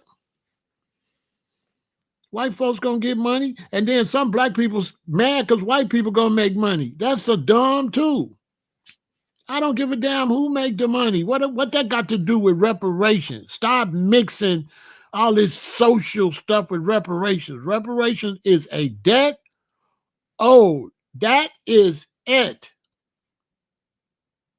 It has nothing to do with social equity, none of that. They say it can help with the wealth gap, but it's not to help with the wealth gap. Just like when you plant-based vegan, they say if you eat vegan, it can help the environment. But we're not eating it to help the environment. It just happens to help the environment. Duh, but that ain't why we eating it, to help no environment. So it can help the wealth gap, but that's not what it's for. It's a debt owed. That's all it is. And we be saying stuff, shooting ourselves in the foot. It's just a debt owed. You can do whatever the hell you want to do. You tell them Big Pharaoh said I can spend my money. Yes, you can. Go spend it if that's what you want to do. Once again, you know what your great-grandmama and great-granddaddy would have said about you getting your reparations spending? They would have said, you grown. That's what they would have said. Your great-granddaddy, shout out to the ancestors. I got it. I know the ancestors watching me. I'm going to tell them what y'all would say. If you ask your ancestors, what should I do with the money? They'll say, you grown. You grown. You do whatever you want to do with it. That's what they would have told you. They would have said, you grown. And if great-grandmama got reparations, and you would have tried to tell great-grandma what to do with her money, she would have told you, honey child, mind your business.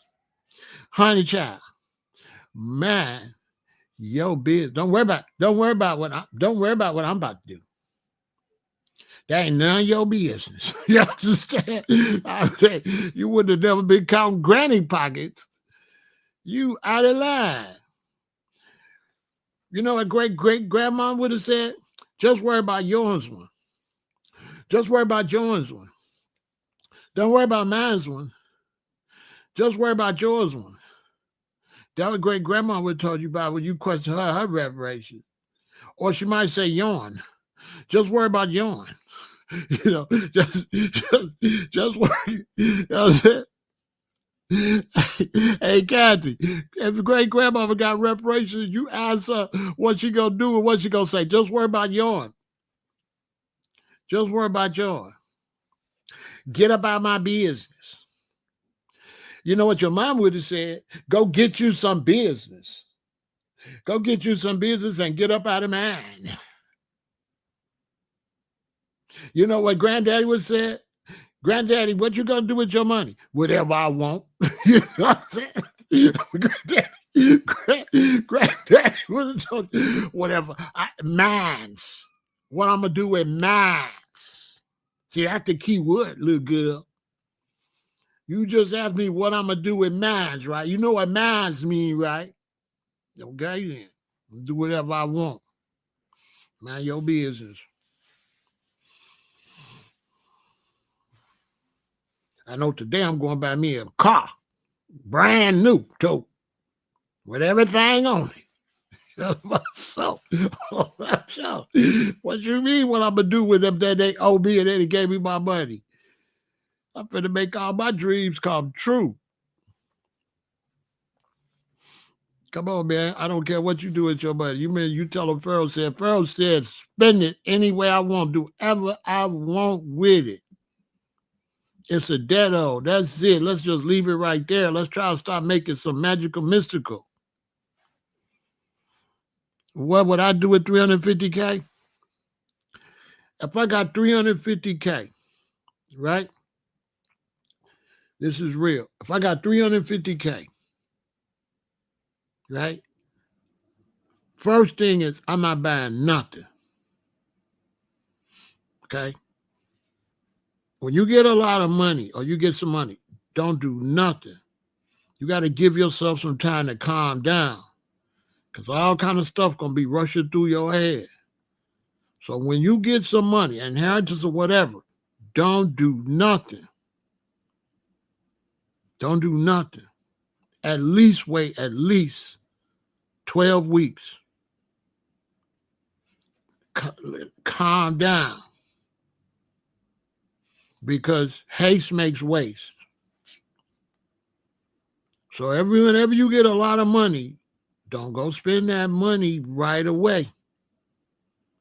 Now, I'm not saying you're wrong if you're doing it because you mind your own business. He just asked me what I would do.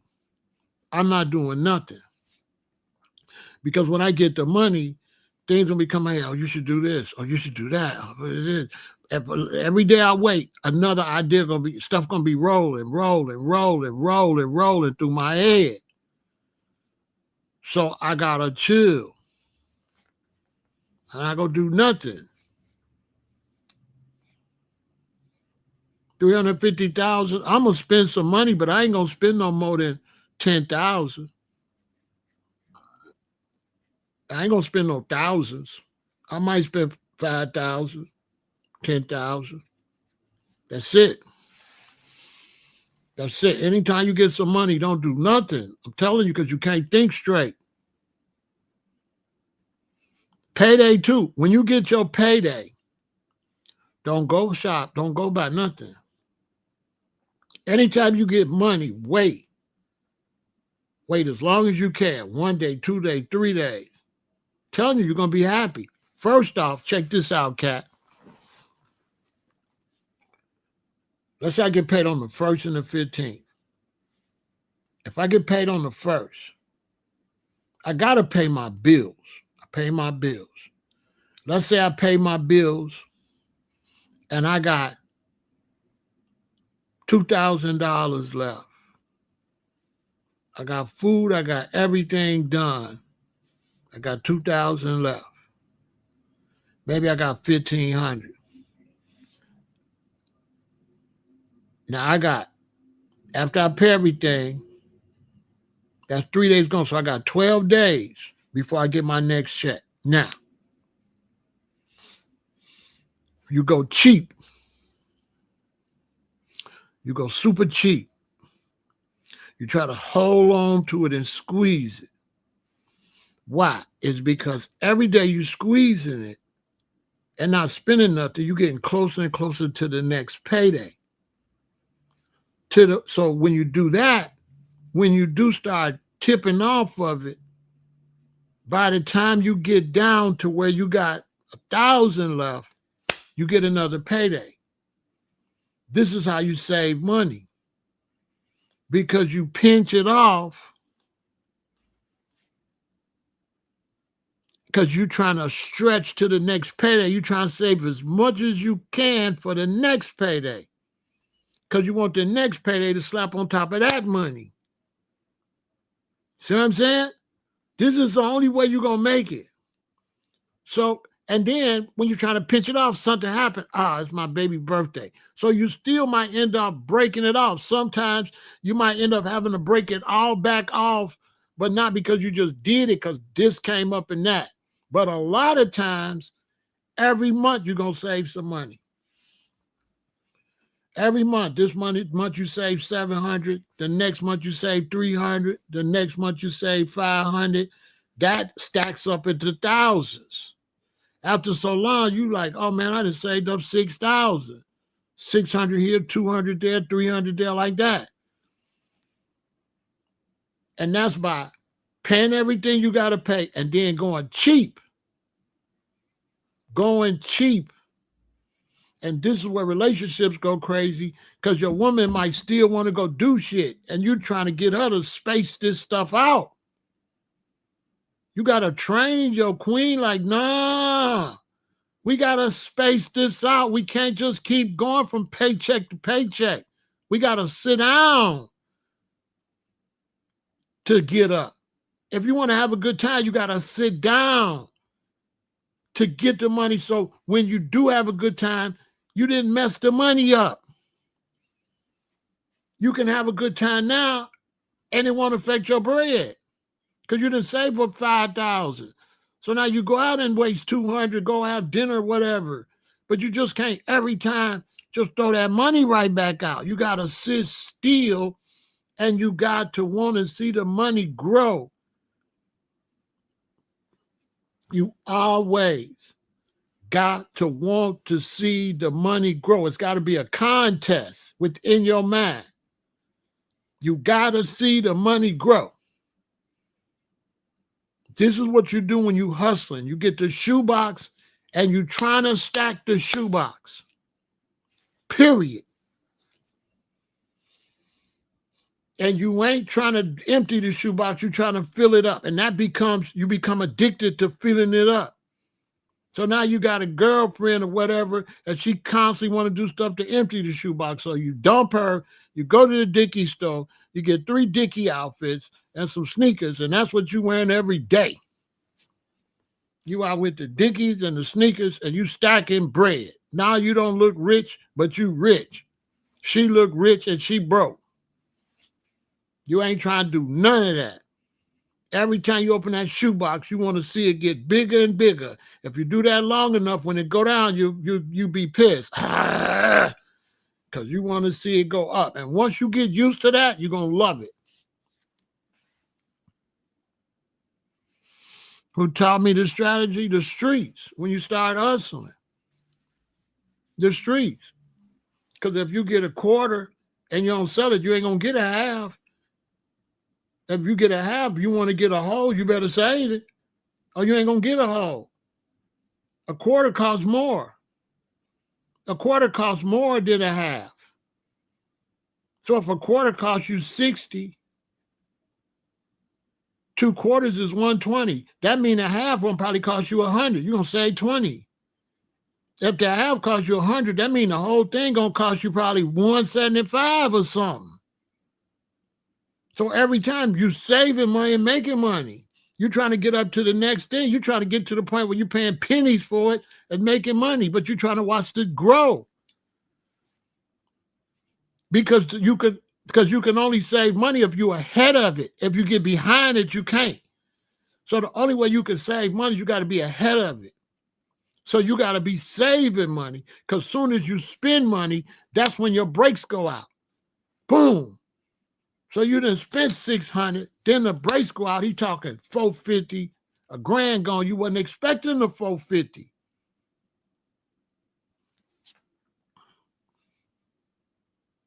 And money attracts itself. So when money is like a magnet, for real.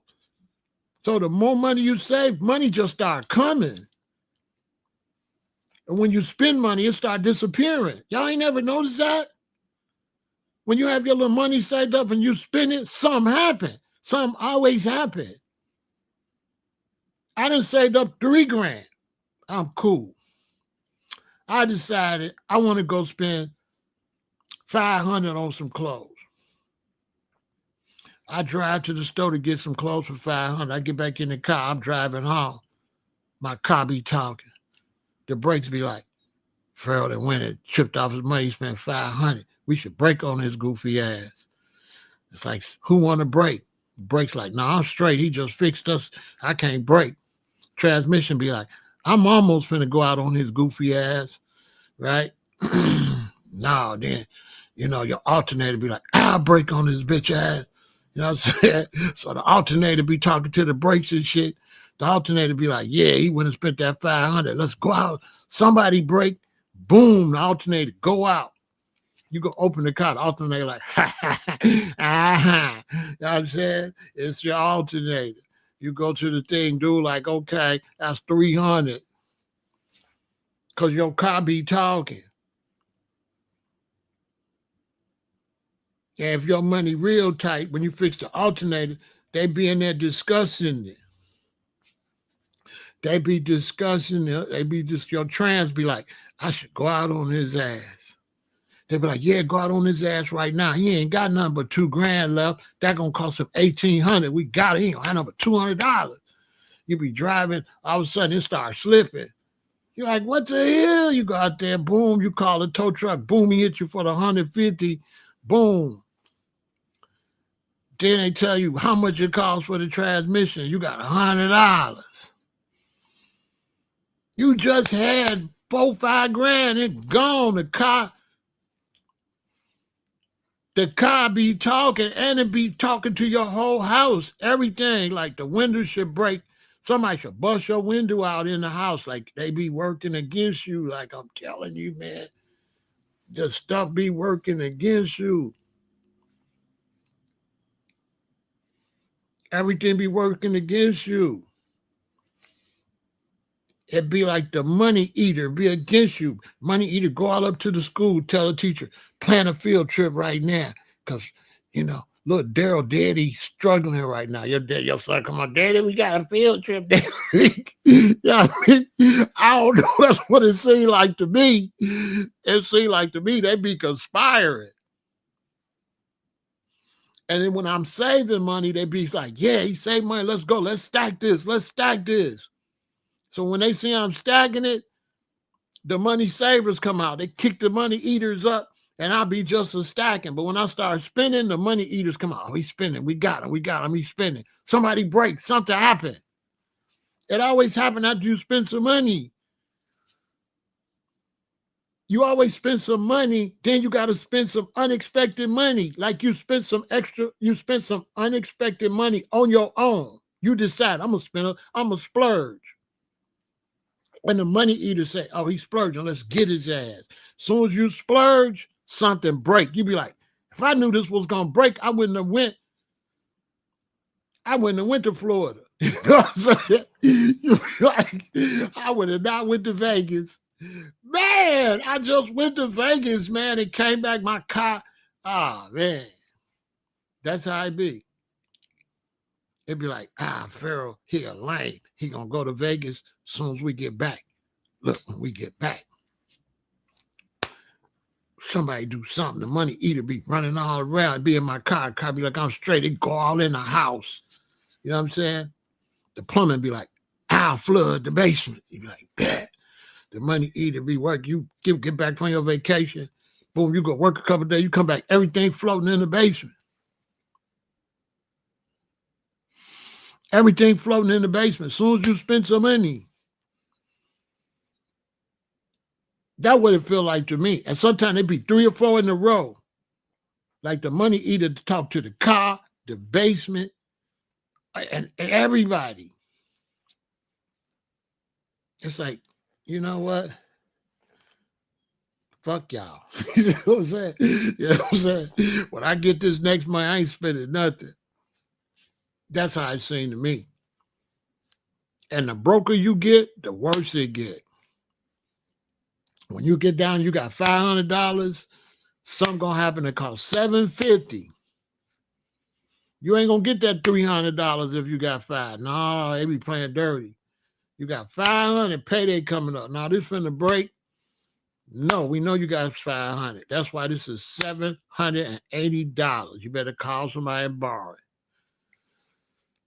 That's how it seemed to me. That's why I don't like my money go down. It's like when the money start going down, the money eaters come and keep it going down. You fight, and when you fight to get it going back up, then it go up.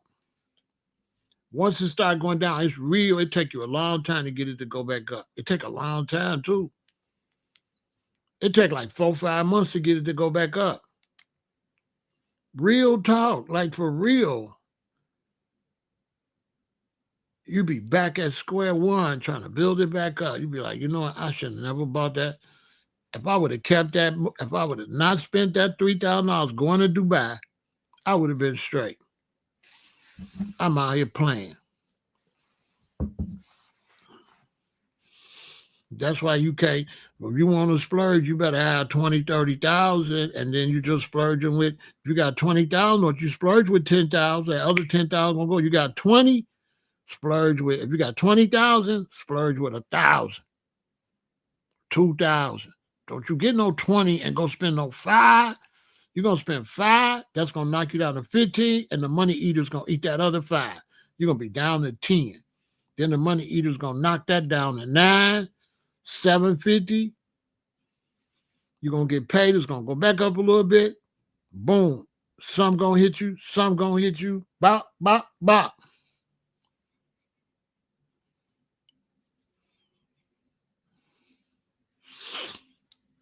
That's how it works. It's like an energy to saving and spending. Saving, make money go up. Spending, make it go down. I don't know if that happened for you, but that's how it happened for me. So we don't like to spend.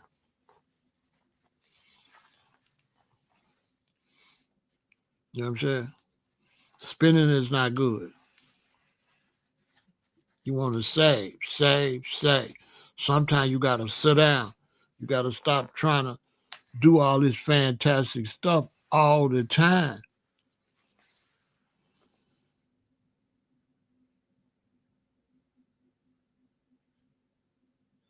Yeah, they be in big debt because they be doing too much.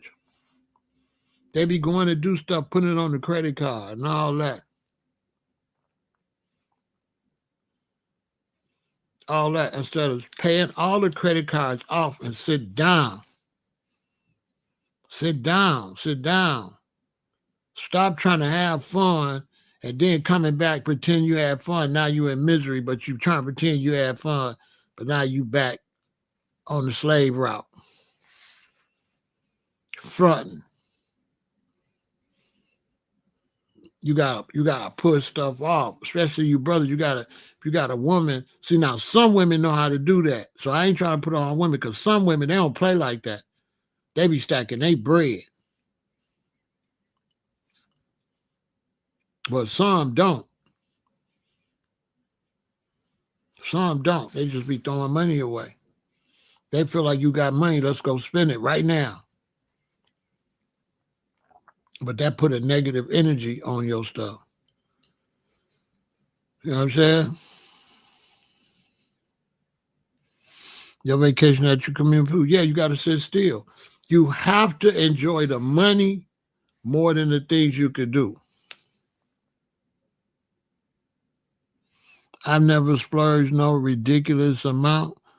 I mean, I'm a businessman, so that's not a part of my DNA. And so that's workers that do. I'm a businessman. So a businessman is not normal. So I'm not normal. So you can't go by what I do. I'm a businessman, so I'm not normal. I don't think like a normal person. When you work, the business is making the money and paying you. When you're the business, you making the money and paying you. You're responsible for your personal money and your business money. So business people, we don't splurge, period.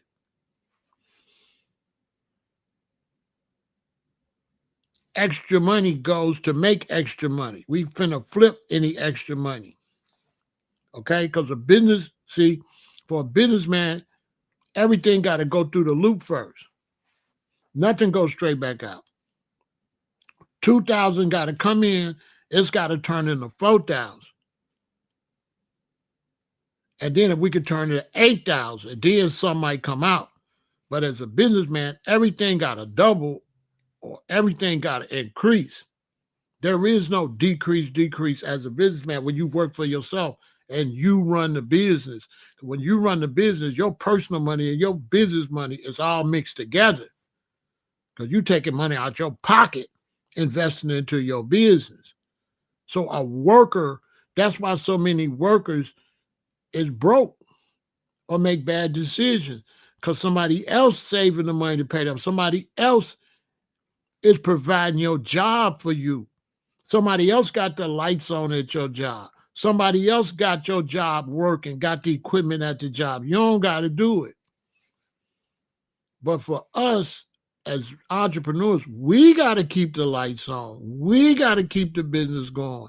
We got to keep everything stocked up. It's different. It's two different mentalities.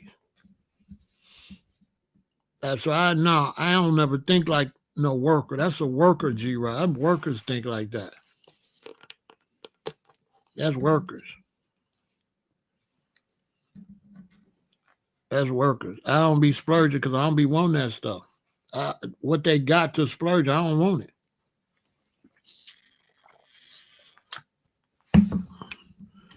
If I go buy some jewelry, I ain't splurging. I calculated to buy that. If I go buy a watch, I never splurge it. I calculated to buy this watch. You know what I'm saying? Now, some people see the watch and think it's splurging. No, this is calculated. This is calculated to buy this.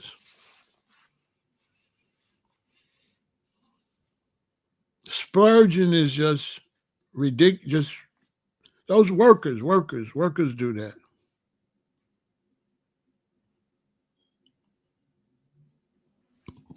Workers do that.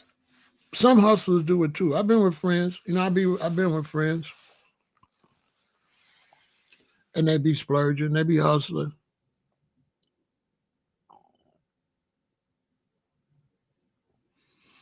Go take a trip. I ain't going to Dubai, man.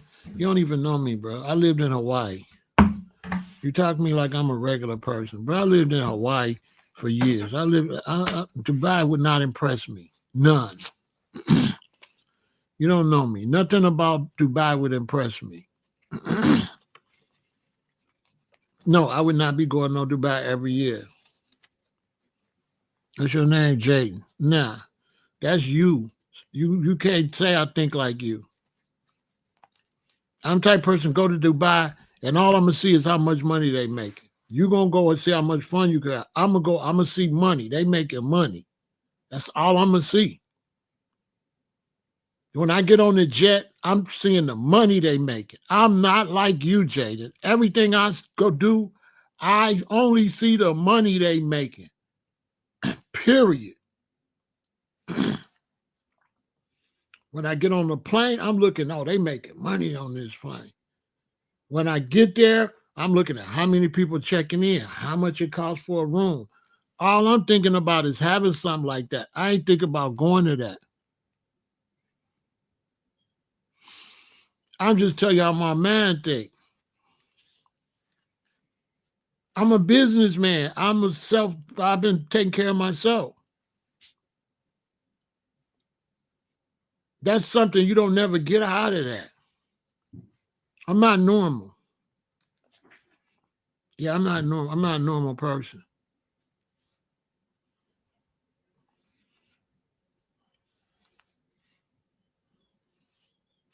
I'm not normal, so you can't use a normal. I'm normal. Dubai wouldn't impress me.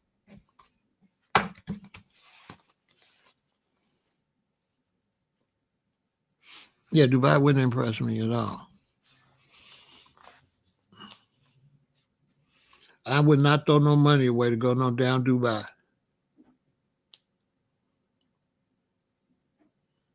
If I go to Dubai, right? They say, Pharaoh, would you go to Dubai? Yes, I would go to Dubai because I'm a businessman. And I can go to Dubai and I could buy $20,000 worth of gold that when I bring back here be worth 60. So I would go to Dubai to buy some gold. What y'all know about that?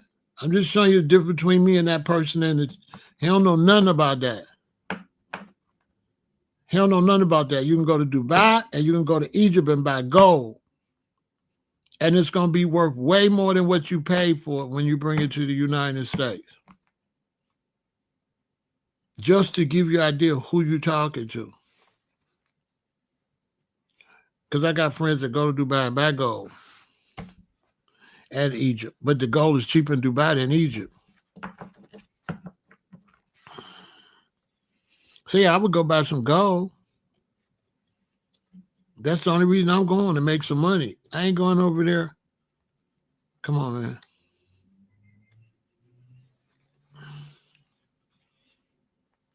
I don't have fun. You know what I'm saying? I don't do fun.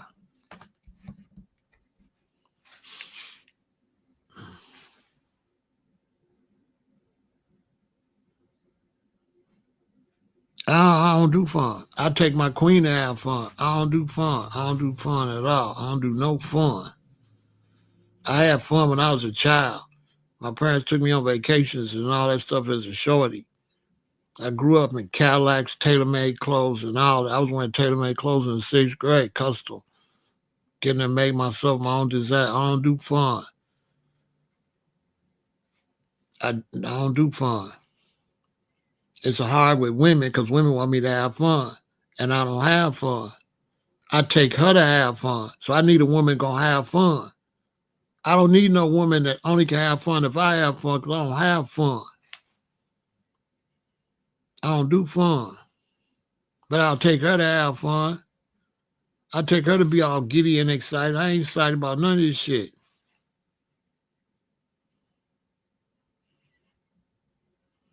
I take a woman, but I ain't taking no woman no goddamn Dubai if we can't make no money.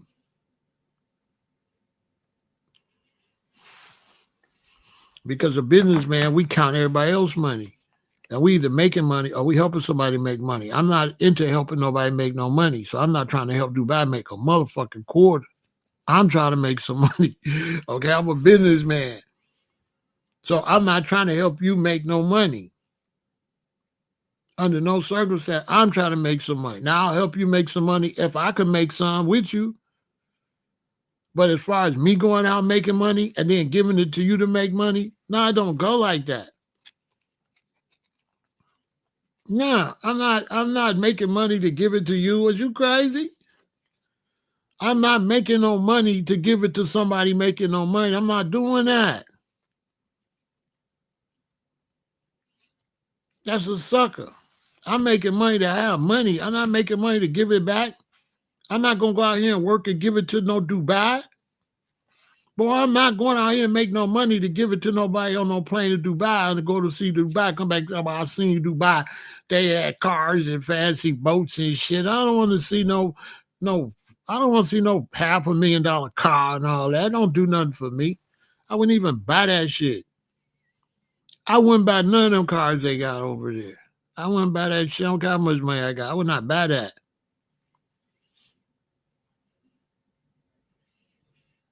I'd probably buy a bulletproof van or something practical. I can't get shot up in it and do all type of stuff, survival stuff. I probably buy something like that, but I ain't buying no fancy car with all that bullshit on that car. Did it depreciate?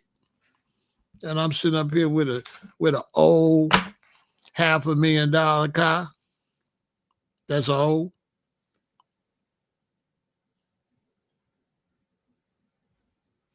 Man, I ain't interested in going no damn Dubai. That kind of stuff. I like nature. I don't like all that Babylon shit.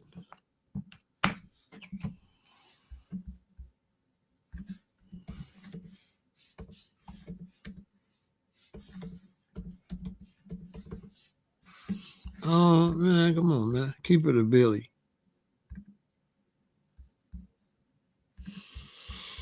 When you say Dubai to me right now, you know what I think about right now? When you say Dubai, I think about how this building just burnt up yesterday, day before, 3, 4 days ago. That's what I think about when I think about Dubai. I'm glad I wasn't in that building where they done built that junk out there on that fake island that's going to sink. That's what I think about Dubai. I think about being in this big old fancy building that obviously ain't that fancy because they couldn't put the fire out. Keep it a Billy Willie. You know what I'm saying? I say I'm the realest alive. I'm the realest alive. I keep up with what's going on. This is Dubai to me. Dubai is an island that's going to sink. And I don't want to be out there when it sinks. This is a monstrosity piece of junk out in the middle of the ocean. Who really believe Big Pharaoh gonna let go on an island where somebody made an island and piled tons and tons and tons and tons of junk on a man-made island and think it's gonna stand up and stay there? Boy, this Big Pharaoh, I never get out there and sink in that shit. Dubai is a pile of junk. Boy, you think I'm going on a man-made island with all them tall buildings? Man, I'm not going out there, man. You know, assalamu alaikum, but all that. But I'm not going out there. If I want to assalamu alaikum, I go to Savior's Day, Farrakhan and them. I'm not going out there, bro, on no fake island. Never. I'm never going on no fake island like that. Hell no. I'm a natural man. I'm pro righteousness. I ain't with wickedness. I'm on the side of God. I ain't on the side of Babylon. I don't mess with Babylon like that. That's Babylon. Come on, man. Who will build an island and stack that stuff? God or the devil? It's real simple. Which one to do that? God wouldn't have to build no island. It just be an island. So what entity build an island, a fake island, and stack a whole bunch of shit on it and have a whole bunch of billionaires out there doing a whole bunch of anti-stuff that don't go with Allah? Behind the scenes is prostitution and all this, but you Allah, but it's all wickedness. So you want me to go to the Islamic holy wicked spot? That way you want me to go? Well, they got all these rules where I can't do it, but they taking craps on women. And so they confused. Yeah, right. Yeah, I'm going, yeah. Yeah, right. First off, I ain't going nowhere with no whole bunch of men wearing sheets and dresses and stuff because I'm a G. I wear pants. You know what I'm saying? I don't even mess with all that like that. You know what I'm saying? Come on, man. I don't respect none of that like that. I don't respect none of that. Man, listen, why wouldn't I go out there with them? Why wouldn't I go out there with the devil? Bro, I ain't going out there. I would never go there. Anyway, I would never go there like Dubai. Man, I would never go there. Mm-mm. I ain't trying to, if I got a queen, I ain't trying to teach her that's life. I ain't trying to teach her that's life. I'm trying to take her to nature, a nice beach out camping. We cook outside with a fire. I get to knock her back out in nature. She gonna like that better than the hotel. She ain't never been knocked back in the tent in nature and it's beautiful. It's deers and shit out here. You know what I'm saying? Some adventurous, man. I ain't trying to go to no Babylon stuff like that. No whole bunch of big old fancy casinos and all this stuff. That stuff not fun to me. That stuff corny. That stuff corny. I'd take a queen to the redwood forest or something really exciting, something beautiful. You know what I'm saying? I would never take my queen out to no dangerous Tower of Babel type stuff. My job is to protect my queen. If me and my queen go out there and that stuff fall way out there, who's gonna take care of the children? Who's gonna take care of the grandchildren? Well, you mean to went out here in the Tower of Babel when these people that built a fake city and we trying to pretend we righteous and we went out here on a fake city that go against nature and everything. You can't just go build no island and build no city. The Most High already built the earth. You think you could just go, I'm going to add land. I think I'm God. And you just going to make an island? Come on, man. Ain't nothing righteous about that anyway. Just on that level, that's wicked anyway. What goes up must come down. You know what I'm saying? That's crazy. I don't want to go see no crazy island somebody built.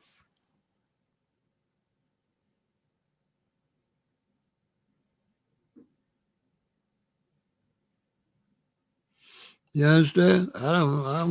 I wouldn't be impressed at all.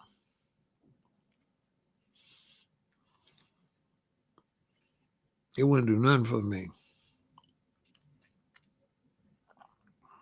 Not really. I guess I don't know. If I had things on the map, places I want to go, it's not there. Before I go there, I want to go everywhere in America. I want to go to Houston. I want to go to South Carolina. I want to go to Mississippi. I want to go to Texas. I ain't even seen everything in America. What the hell I want to go out there for? I don't mind sightseeing, but I want to see America. I want to go see Black Americans in America. I want to go to Mississippi. I want to go to North and South Carolina. I want to go to Washington, D.C. I ain't even seen everything here. I ain't been everywhere in America. What I'm leaving for? People in America go places ain't even seen America. They try to go see something else. Everybody try to come see this. Everybody try to come to America.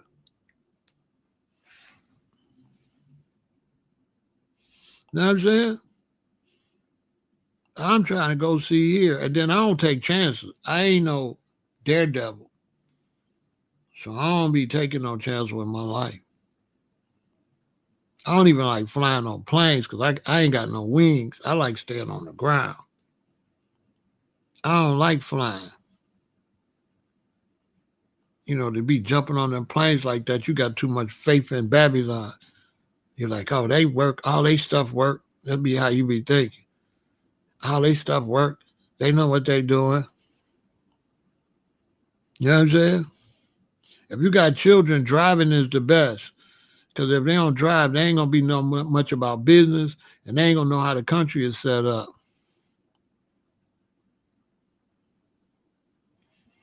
You know what I'm saying?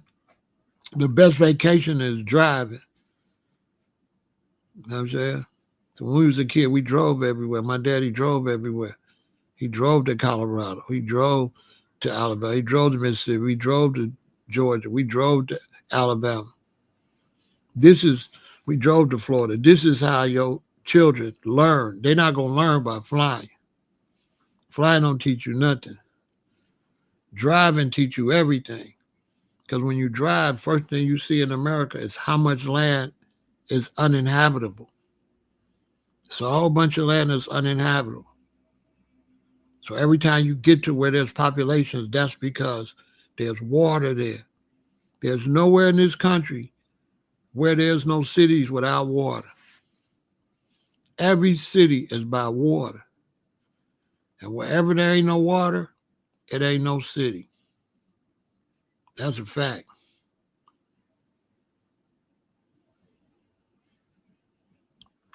I didn't see it, but I heard about it. You know what I'm saying? I don't really like flying. I like the train. I like the bus.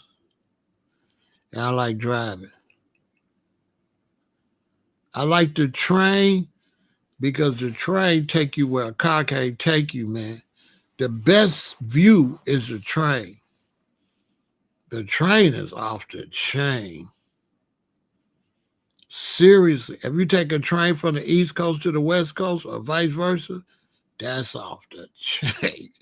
That gonna blow your mind because it don't go down. It go down the highway a little bit, but it go in the back. So it go up in the back, and then you be going around, and it'd be like you'll be up like in a little kind of like mountain, and it'll be prairies and stuff, and you'll see grizzly bears. Like you'll see grizzly bears and rams. Cause it's taking you with no car, so the animal's not scared. They know the train always go there. Man, it'll blow your mind. Man, trains is off the chain.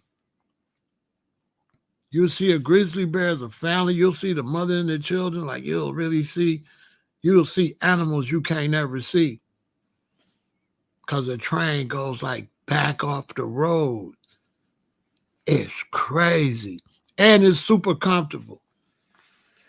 When me and my second wife got married, that's when we took a train to Vegas. And we had a sleeper car.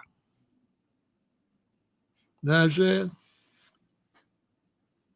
What you mean am I scared of grizzly bears? What you mean? I don't know what that means. I don't understand that question. So yeah, you can see grizzly bears, you see goats, you see rams.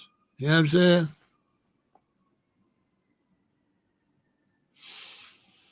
The train is the best sightseeing. You know what I mean? What I do what nowadays? Take a train? Yeah, I'm gonna be taking a train soon. Yeah, I'm gonna be taking a train soon. But I'm gonna be driving on my book tour. I'm not flying on my book tour. When this book is out, I'm driving.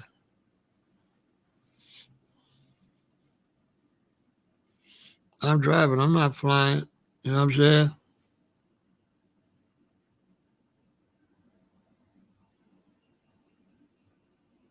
Yeah, you can pack your stuff and stop and eat. Oh, a plane trip is off the chain, sister. Tell you, a train is off the. Then you got a sleeper car, and you and your queen in a sleeper car. Then they got a dining car. Then they got these big old seats where you can lay back, and the big windows so you can see everything. It's real nice. Real nice. Trains is off the chain. Just think going on vacation, you got a whole apartment. You got an apartment on wheels. It's off the chain. It's off the chain. And you locking that baby girl back there in her little bras and panties and stuff, man. You living the life. A sleeper car is a room. It's a room. You got a room with a bed. You got a bed, a room, closet, all that. You got a rolling apartment.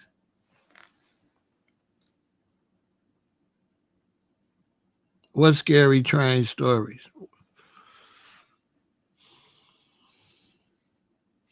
I don't know. Anything could crash, but if you're on the ground, your survival better. You could be in a car accident. You could be in a train accident, but you on the ground, your survival. Which one survived? A train on a track or a plane way up over the clouds? Which one you got the best survival? So anything could happen, but on the ground, a lot of train wrecks, everybody don't be dying in a train wreck. Everybody don't be dying in a train wreck. Only the cars that get the most damage, but the rest of the people be fine. I never heard a whole train die, but the whole plane, yeah, everybody be gone. But as far as just on a vacation, when you fly in, your vacation don't start until you get there, right? So you're trying to have a longer vacation. So you get on the plane, you fly, you get there in 5 hours or 3 hours, whatever. Then you get to your room, then you start your vacation. On the train, your vacation start on the train. You vacationing already. You already vacationing on the train.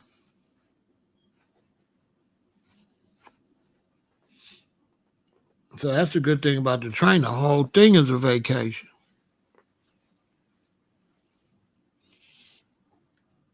The plane is a way to try to hurry up and get somewhere and then have a vacation. But the plane, I just don't like planes. I think if you don't see nothing, you ain't went on no vacation. Flying over everything is not a good vacation.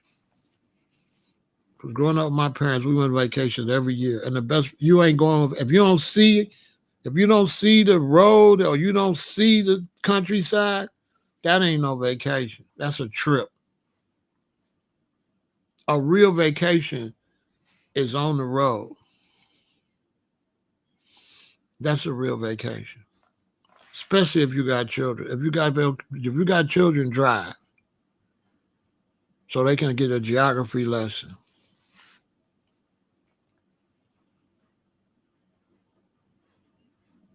You got, other than that, flying is whack. Flying, especially if flying is just, I don't know, it's just whack. There's no bonding or nothing. If you and your woman get on a plane and go on vacation, and me and my woman get in the car to drive, what you gotta wait till you get to your destination. We bonding from the time we get in the car. Because the car is like our hotel room. Because we gotta drive. It might take 12 hours, or it might take 2 days before we get there. If it take 2 days, we're gonna drive, then we're gonna go stay at a hotel. We get to check that city out, right? Then we drive to our destination, check that city out. So it's more exciting. As a child, that's how we always went on vacation. We always went on vacation driving. It was the best fun ever.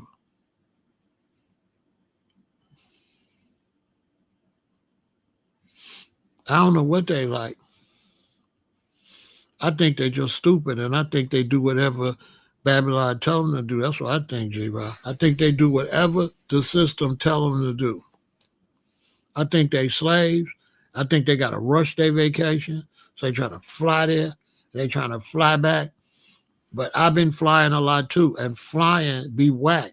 Like the experience, it don't be as good as driving or a bus or a train. The actual experience, it don't be that good. The whole airport experience is horrible. Horrible. It's horrible from the very beginning. It's horrible. The airport is horrible. To be going to enjoy yourself and gotta go to the airport is horrible. It's no way as fun as just getting in the car and driving or getting on a bus or a train. The airport experience there and the airport experience back is horrible. So you end your trip in the most horrible way on a plane. Like the airport sucks.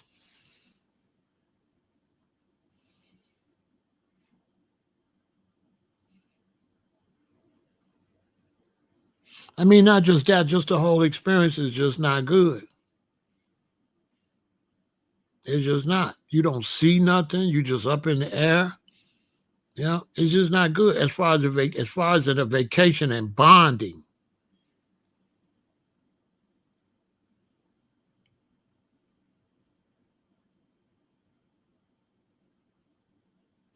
You know what I'm saying? Let's take a break and we finish. Just as far as bonding, to me, it's just not no good to me. You know what I'm saying? But to each his own, you know what I'm saying? To me, it's just I don't like it. I don't think it's that good.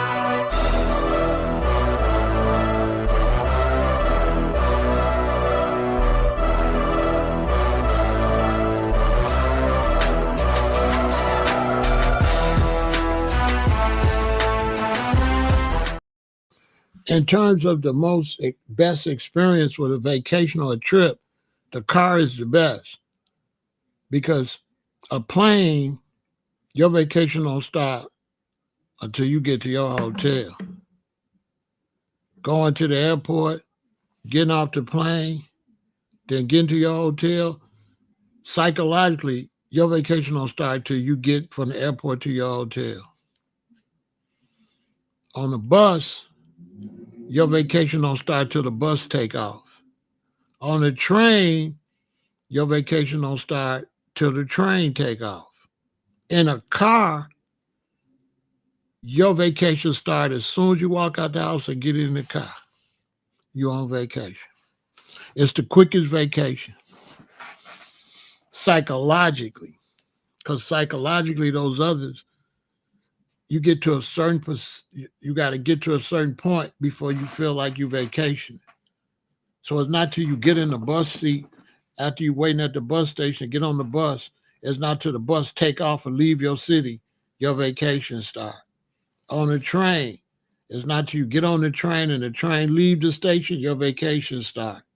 On a plane is worse because your vacation don't start till you get to your hotel. That whole experience before then sucks. Going to the airport, getting to the other city, getting off at the airport, and getting to your room, none of that's a vacation. All of that is work. All of that's horrible. So that's horrible.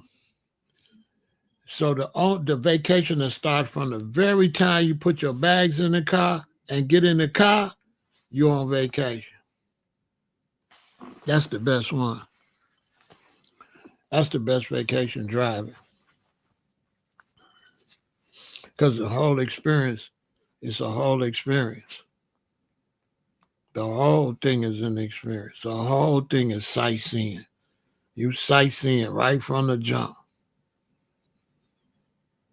Your mind free. You out in the middle of nowhere. You know what I'm saying? Going to your destination. And so it's relaxing. That's really nice. And you get to see stuff you don't never see. You ain't seen the countryside like that. So you get to really see the countryside and all that. It's beautiful. It's the best if you got children. If you got children and you flying your children, they ain't learning nothing. You know what I'm saying? Some of the best moments in my life was going on vacation and my daddy driving. And we would drive up to Detroit and get my mother's mother. Then we would drive to Alabama. That was the best ever. And then in the music business, I drove. So we drove to Seattle, Washington. It was fun. It was nice. We drove to Seattle from Chicago. We drove to New York.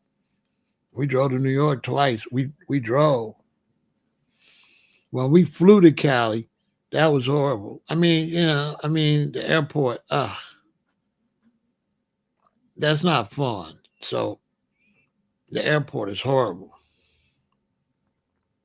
The bus station is, not that great either, but it's better than the airport. The airport is just the airport. The whole thing is just, the getting scanned, all that stuff is weird. The airport it's just like, the airport's like going to a police station.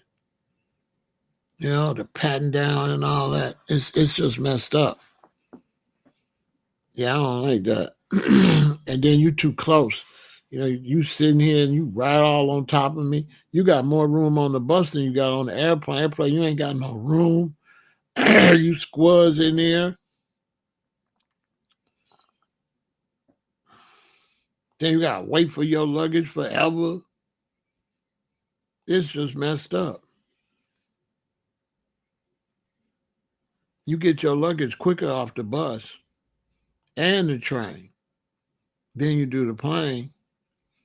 The plane, man, you gotta wait for your luggage. Get off the plane and go, and you got to stand there, wait for the thing. Then the bag start coming. Man, that's just whack. All this time you wasted, you ain't having no fun. You know what I'm saying?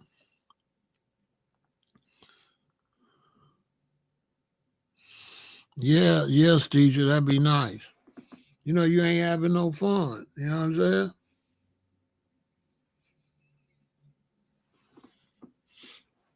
I mean, if I'm with a woman, the train would definitely be it because we could get kinky in there. So the train would be it, man. She has some sexy clothes and stuff. Oh my God, we be back there drinking. Boy, listen. The train, yeah. If you want to have a really good time with a woman, the train is the lick. You know what I'm saying? Trust me, get the sleeper car, it's popping. I really like the train because the train got different rooms. Bus don't, car don't, plane don't, but the train got different cars. They got the car you go to where they can play games and backgammon and cars and all that. Then sometimes they be having a band. They be having like music. They be having like a band, and then like the food is really good. The dining car is popping. It's like a rolling hotel. And the people are really nice on the train. On the bus, it's a lot, different people getting on and off. People stay on the train longer. Bus rides might just be from this town to that town, just different people get on like that. The train ride be a little bit longer before people exchange. But the train is just like, man, it's rolling so smooth. And what I like about the train, it goes into territory where a car can't go and a bus can't go. So you seeing some stuff you would not believe. The train is the most beautiful scenery. A car can't compete with the scenery with a train. Because with a train, you ain't got to drive. But you should see the scenery on a train. It'll blow your mind. Now, that's something everybody should experience. Take a train across the country from east to west. It's gonna blow your mind. That's for sure. Cause the road right here, but the train go like that and go back over here. And you be seeing waterfalls and because there ain't no roads, it take you where there's no roads at. Oh man, it's beautiful. Yeah, that's breathtaking. You know what I'm saying? Man, a train is breathtaking. If you take your wife on a train trip, she gonna love you forever for that. It's beautiful. It's beautiful. They got a train now that go from Chicago to Florida for like $100. I think I'm gonna take that like this fall. I ain't want to go with some everybody gonna be, but they got a new train that go from here to Florida and back. I think I'm gonna take that.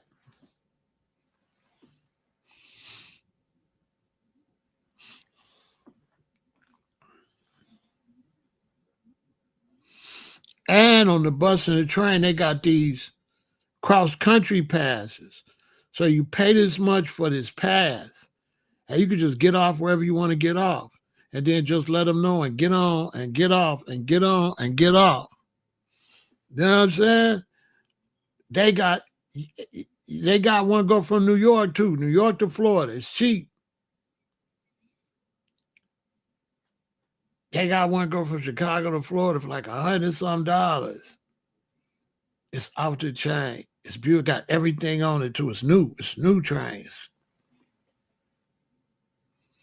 I don't know. Y'all got to look it up. It ain't that long either. It's like, it ain't that long. It ain't that long. It's short because they go right away, like 17 hours, 20 some hours, something like that. It ain't no 2 days. It's like, boom, and you there. It's got all the amenities and everything. It's for business people and stuff that just want to go. Yeah, it's off the train. The train's brand new with everything. Yeah, I got to go get on that. Yeah, I got to get on that. That's off the train. But the train was the most. I've been all kind of ways. I fly. I take buses. I drove. The most interesting as far as seeing is the train.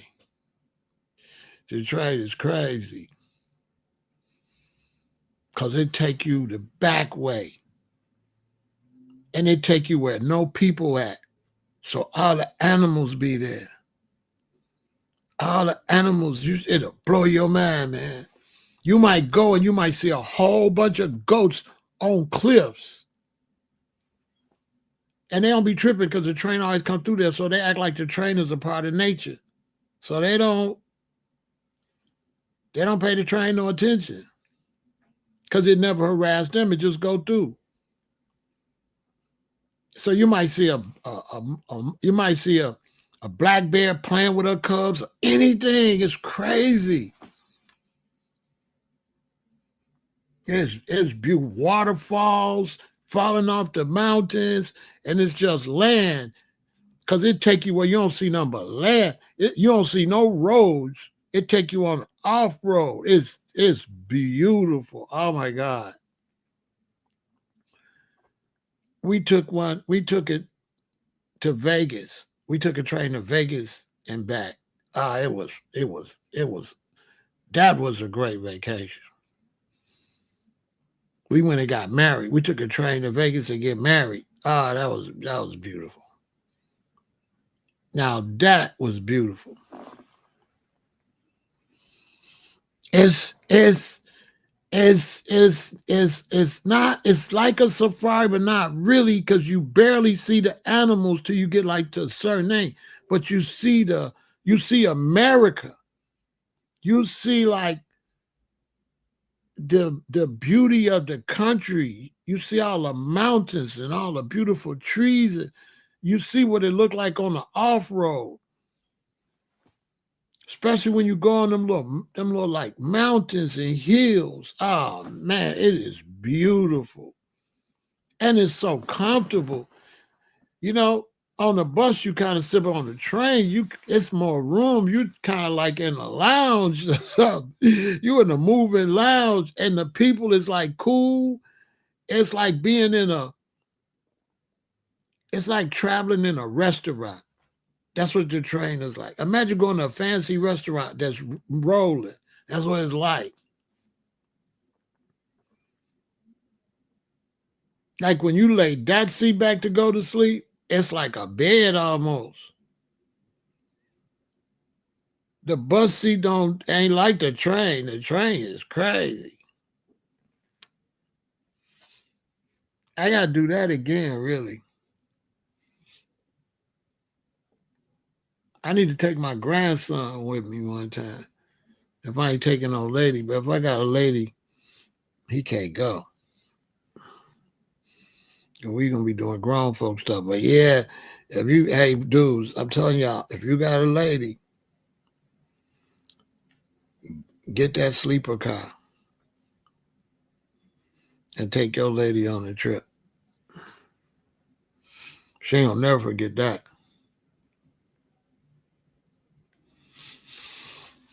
She ain't gonna never forget that. It ain't no dude's gonna do it but you. You the only one gonna do that. You know what I'm saying?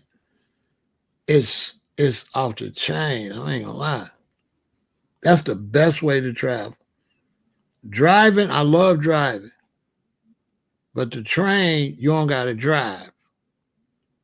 Also, the train don't make as many stops as the bus. The bus go through, the train don't stop in no lot of towns like that. The train don't be doing all that stopping.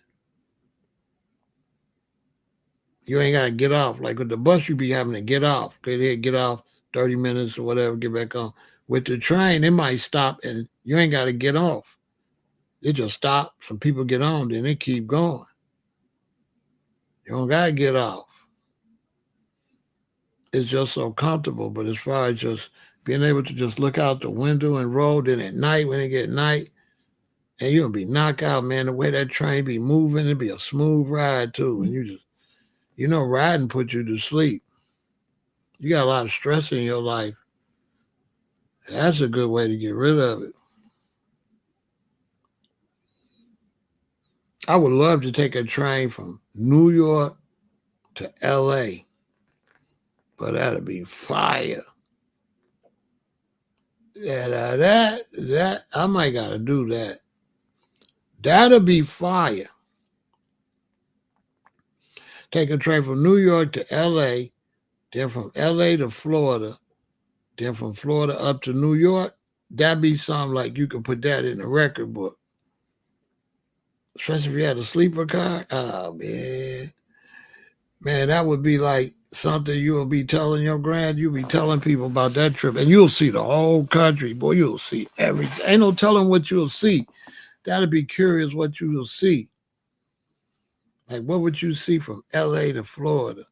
And then what would you see from Florida to New York? So that's like you will see a lot of different sceneries, man. As you're going through different states, it's different sceneries. But one thing about the train, it go where a lot of wildlife is at because it's off-road. So it's going to take you to a lot of places where ain't nobody walking.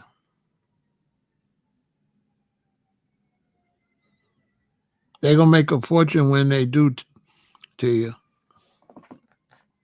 They're going to make a fortune if they put that train in Texas because Texas is big. Boy, everybody going to be on that train.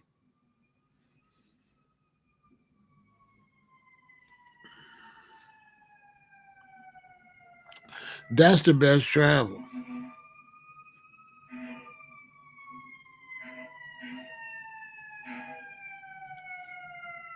For sure. Unless you got to go over the ocean or something like that. You know what I'm saying?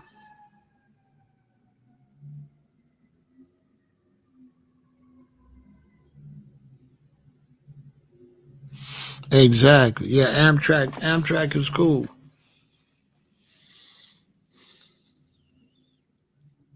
I got some place I want to go. I want to go to the Redwood Forest. I'd like to take a woman and go to the Redwood Forest and camp out for like 2 days. I want to see them big old trees, man. I want to see them. They got some trees where you could drive through it.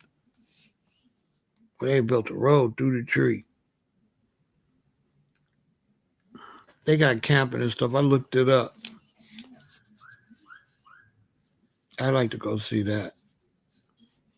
I got some places I want to go in the US. I definitely want to go to Texas because I only been through the top of Texas.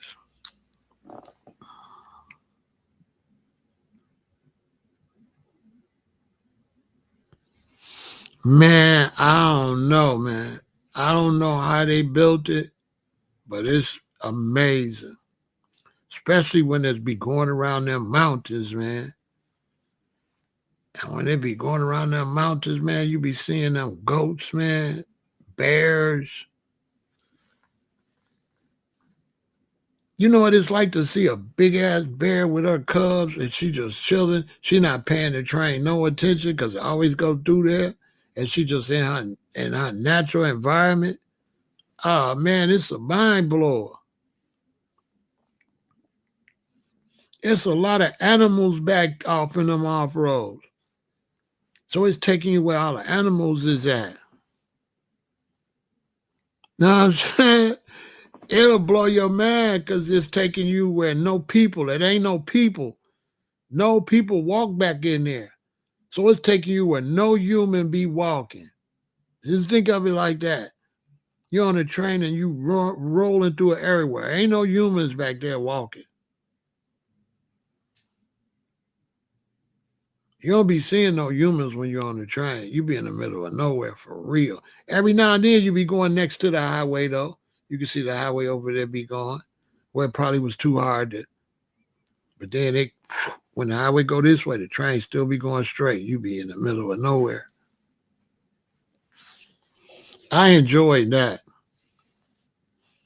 Yeah, I think when I went, they had somebody playing jazz, and it was crazy, man. It was like real. It's like a rolling, it's like a rolling hotel restaurant.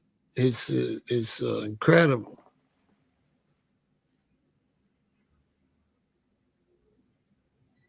They might see anything. You might see anything back in there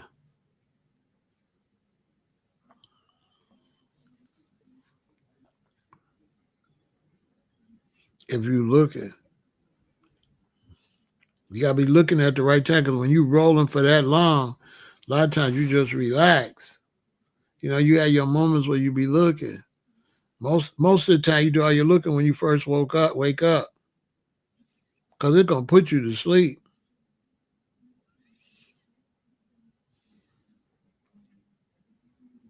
Because we had a sleeper car, and then when we wake up, we would go get in our seats. So we didn't ride the whole trip in the sleeper car. You know, you get seats and your sleeper car. So man, you can't beat that.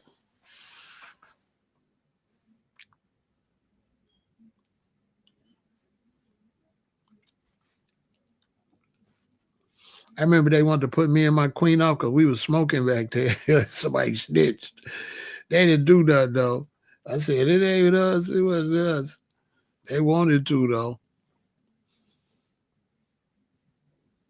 I told her don't do that.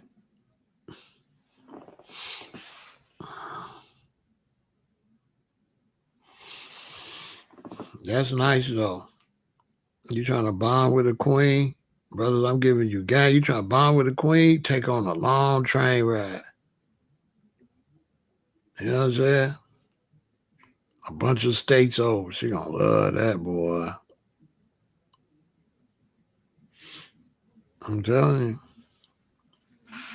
that's what them one in a lifetime experience. All them ways to travel is good to do though. It's good to go on a bus. It's good to go on a train, and it's good to drive. Flying ain't no experience. You just trying to get to your location. But a car, bus, and train is a real experience.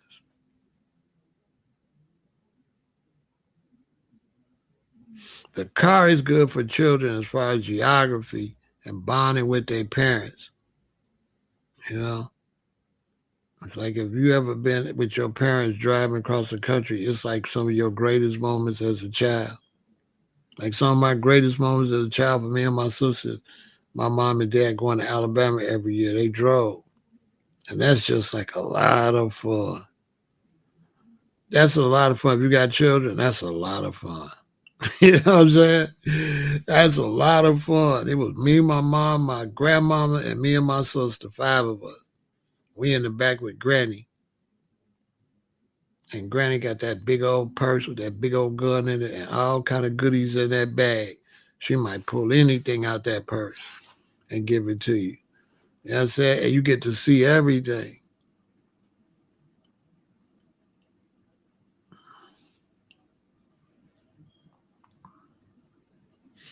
Driving is the most bonding experience. And the train is the most relaxing, beautiful experience. Driving, if you're a family, if you're a man and you got a family, you got a wife or some children, drive. Go on a driving vacation.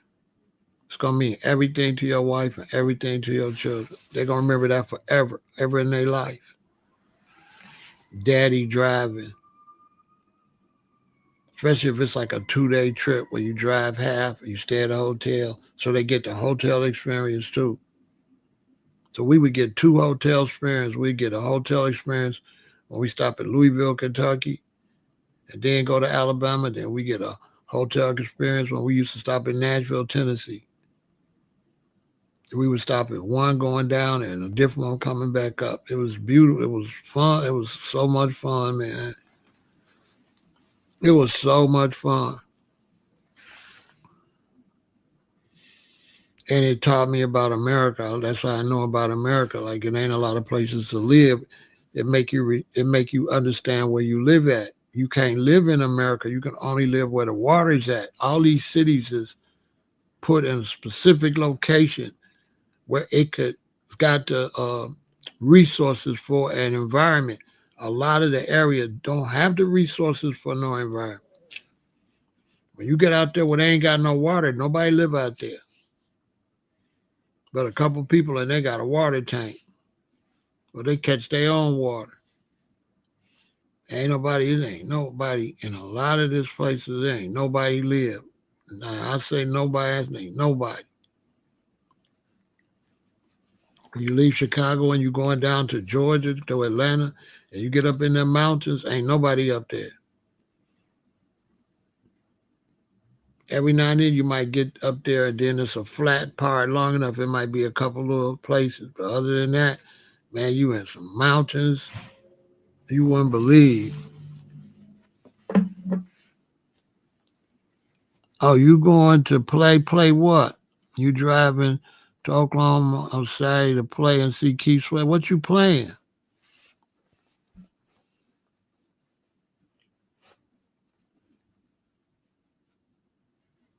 Who can do you like this? Nobody.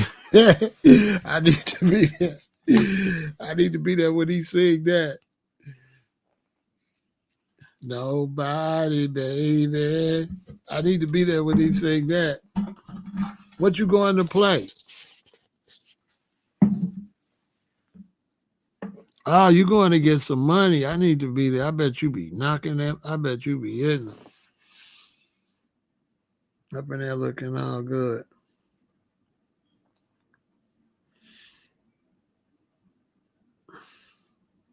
You finna have a good time.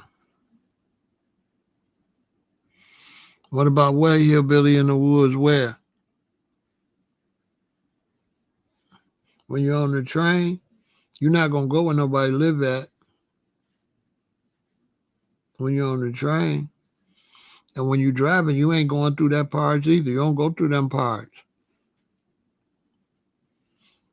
When you're driving on the interstate, Mike, you don't go up where nobody live at. You out on the interstate. The interstate is out in the middle of nowhere. To go where they live at, you have to get off at the exit and drive all the way this way 2 miles before you get to where some people live. Maybe sometime a mile, but mostly like a mile and a half off the highway. So when you're driving on the interstate, you ain't by nobody. You in the middle of nowhere. The interstate go down the middle of nowhere. Facts. Ain't nothing out there but farmland and stuff like that. All you gonna see is corn and stuff like that. You ain't gonna be by no people. And when you driving, you're gonna get to an exit. You're gonna see exits. And when you see an exit, it's gonna be a sign. And it might have two things. It might say a Shell and a burger spot. Don't stop there. Only stop at the sign, got a lot of places. So keep your car full of gas. And when you get to a sign, say it's a Starbucks, it's a Shell, it's a Mobile, it's a grocery store. That's the one you want to stop at. The big sign with a lot of things, and that's where you stop. Don't stop. Another thing, if you get off, you definitely need some gas, but you got enough gas, you need some gas. When you get off and you got to make a right and a left and drive like a quarter mile and stuff, don't do that either. Not if you can make it to another gas station. Make sure the gas station is always right where you get off. Because once you drive far from the interstate, that's when the police could get you. Because now you're going into a neighborhood kind of like. You don't want to do that. You want to go to the places that's right off. As soon as you get off, it's right there. It's a gas station right there. 4 of them or 2 of them. It's a small mini mall. That's where you want to go. You don't want to get off and have to drive to nothing. That's how you get harassed. You want to go where all the tourists is at. They ain't gonna bother you there.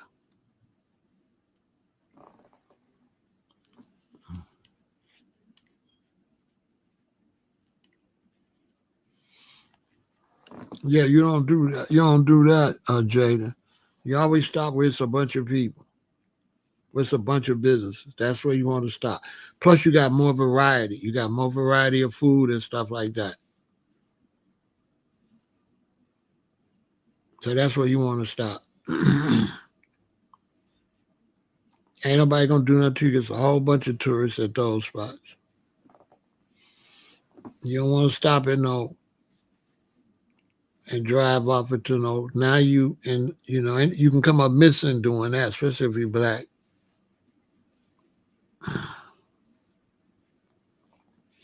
That's why you always want to keep it full of gas.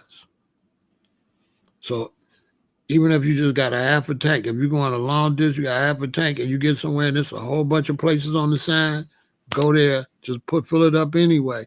That way, when you get in nowhere land, you ain't gotta pull over. You can wait till you get to civilization before you pull over. But I never pull over unless they got the signs with a lot of places. They got to at least have 4 places on the sign for me to go. I ain't going if it's just 2 places. I ain't going. Especially now if I'm desperate for gas and they got 2 places, I can see the gas station right where I get off. I'll pull off and get some gas and go. If I just got to get some. But I'm not pulling off and making no right or no left. I got to drive. As soon as I make that right or that left and I don't see the gas station, I turn around and get back on. I look and I see, oh, it's down there, and they tell me I got to drive a half a mile or a mile. I'm not driving a mile off the highway. Let me turn around and go back, get off at the next one. Everything right there as soon as you get off.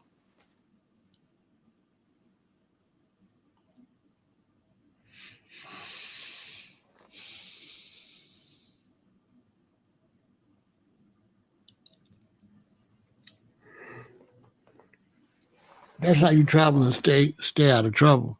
And then get out the car, get your stuff, get in the car and go, especially if you black. You cool as long as you go get what you're going to get in the car and go. If you're trying to hang out, I'll tell you a crazy story. We was on a music tour.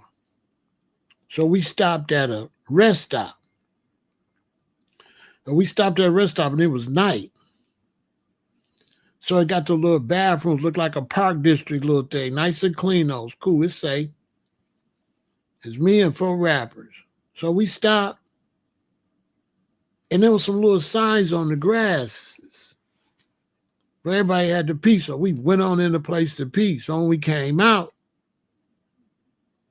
I said, what these little signs say? It was dark. And when I looked at the sign, it said, beware of rattlesnakes. I said, man, let's go. Man, we could get bit out here.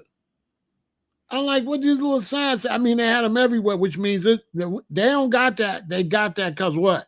It's rattlesnakes there. They don't got the sign for nothing. And it said, beware of rattlesnakes. You know, snakes come out at night trying to hunt mice and stuff. So it was night. I said, what these little signs say? I look, it say, beware of rattlesnakes. I could have got bit when I was trying to see what it's saying. I said, man, it's rattlesnakes up here. That was crazy.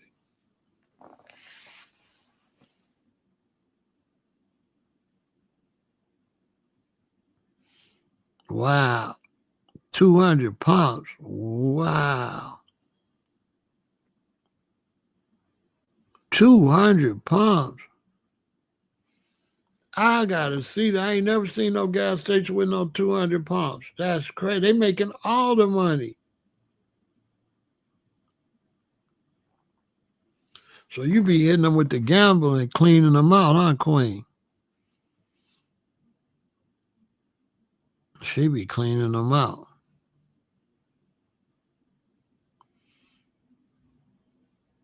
Yeah, she be cleaning them out. She a hustler. That's the kind of women I like. I like hustlers like that. Yeah, she be going to get it. She ain't waiting on nobody.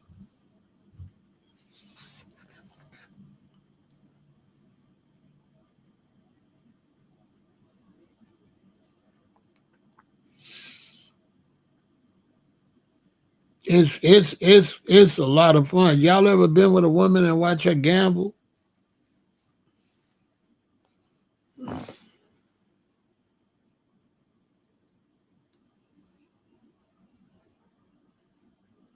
Y'all used to leave see when driving with alligators. That's crazy.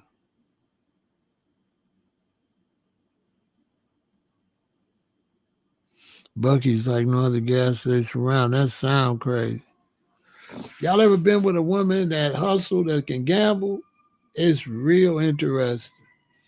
If you went with Tia gambling, it'll blow your mind. They don't gamble like men. It's tripped out. That's why you can tell the difference between men and women.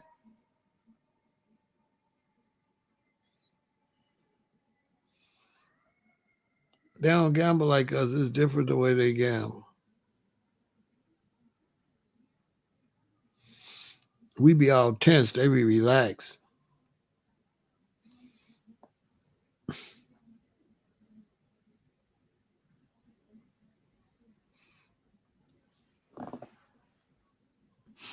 Y'all be relaxed when y'all gamble. It's a crazy experience.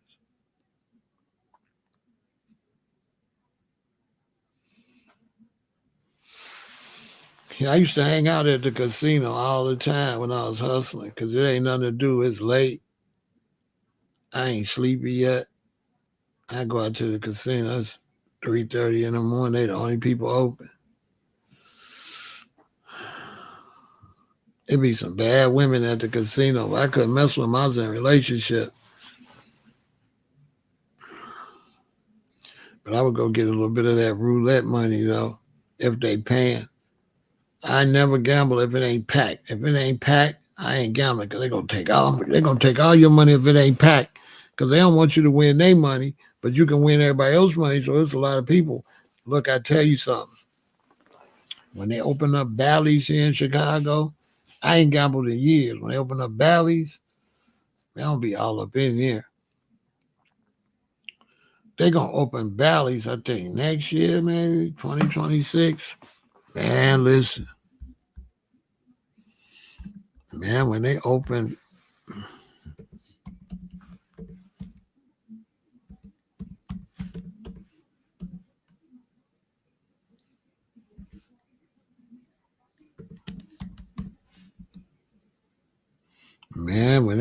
Bally's,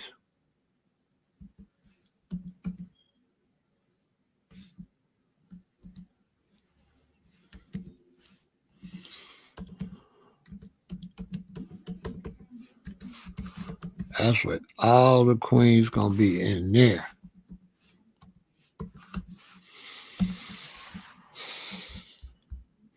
Man, when they open Bally's in Chicago, okay, late 2026.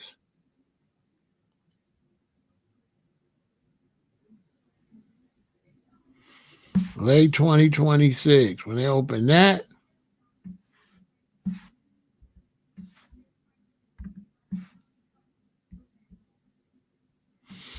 hey man,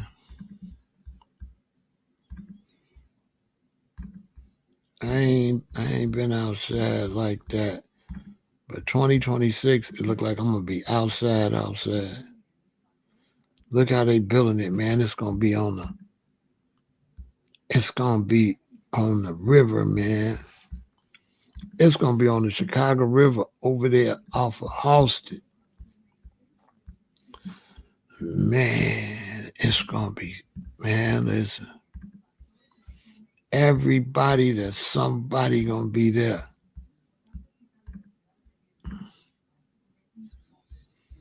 It's gonna be so crazy. I gotta go buy clothes to go. It's gonna be that crazy.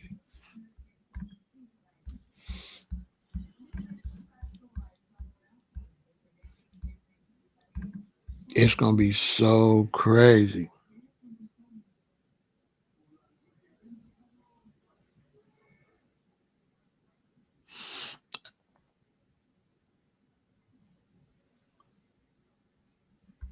It's gonna be crazy.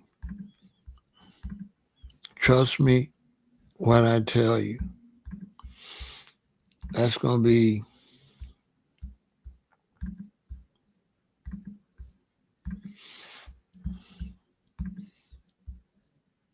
everybody who's anybody gonna be in there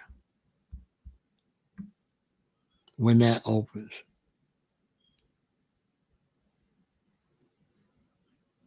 It's gonna be so nice that it's gonna be incredible. Okay. It's gonna be a lot of money to win too up in there. Well, it's gonna be a lot of money because you can win money when it's packed like that. When it's packed, they'll let you win. But this gonna be crazy. They put it on houses. It's gonna be right on the river. So when you look behind it, that's all Chicago going all the way back. But this is over on houses. So this is like the west side of downtown Chicago. So they finna bring all that up. The property value in Chicago finna go through the roof. This gonna be the number one spot. It's gonna have the hotel. It's gonna have the shopping.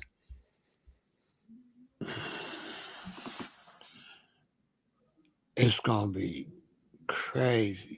I'm finna go. Man, when they open that, I'm finna go in there and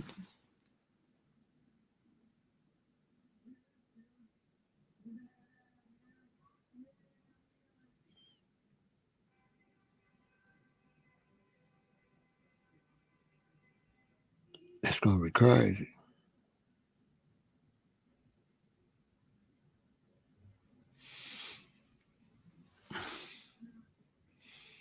I'm kidding. I ain't kidding.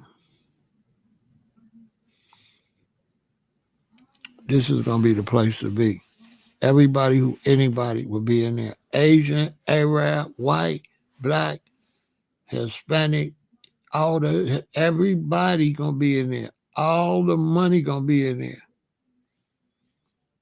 It's gonna be so much money in there. Them first 24 months, it's gonna be ridiculous.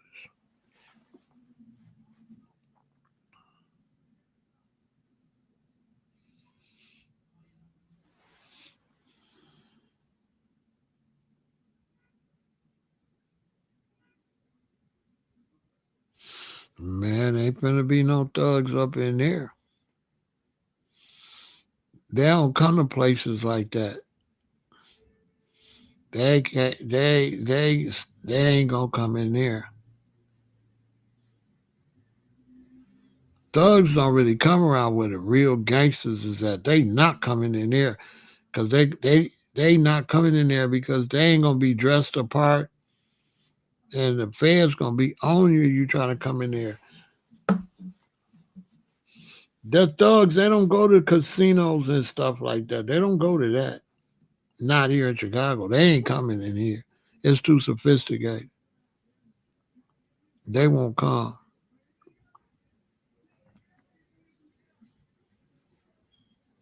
That'd be crazy for you to be some little street thug and come in there playing with gangsters in here. Man. Chicago different. You know what I'm saying? Thugs don't really play with us like that. They, thugs don't play with us like that. Mm-mm. They gonna come in there with what the Chinese yakuza and the triad and all that up in there with them real gangsters up in there and the real gangster security. Cause them casinos got gangster security. They don't got no regular boy. You will get hurt trying to mess up them people money, boy. Boy, they ain't gonna come to nothing like that anyway. To you, it's gonna be too many sophisticated people. They don't come around. They don't go around that. They ain't doing all that. You know what I'm saying?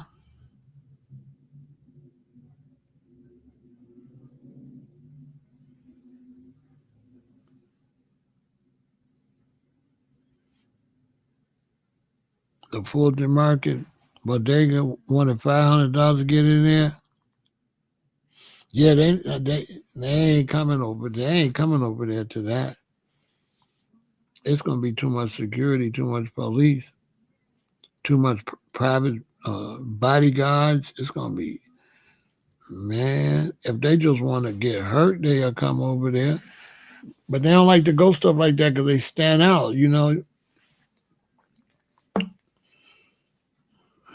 if they go there, they'll be a fool.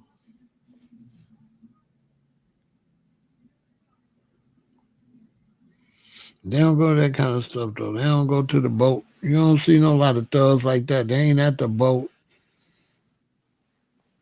They ain't at them. They don't go to that type of stuff. Too sophisticated for them.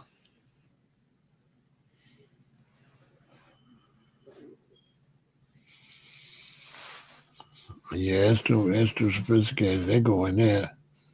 Ooh, that might go bad. For real. Anyway, y'all, that's it for that. Hope y'all had a good night. Always a pleasure. Stay positive. We pushing reparations 100%. Hope you enjoyed your Juneteenth. Stay positive all the time and keep pushing for reparations. We need reparations. We need it bad. All right? One.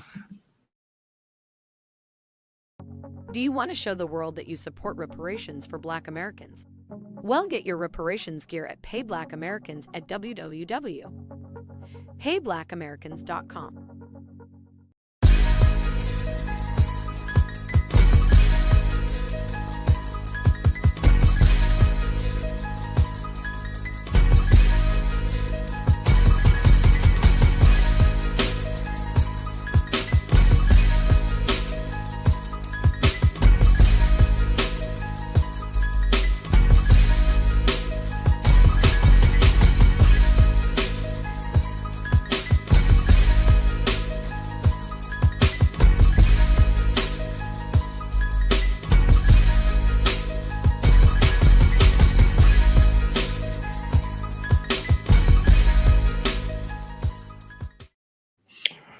Once again, support reparations all the time. We really got to get reparations popping. We can't play around.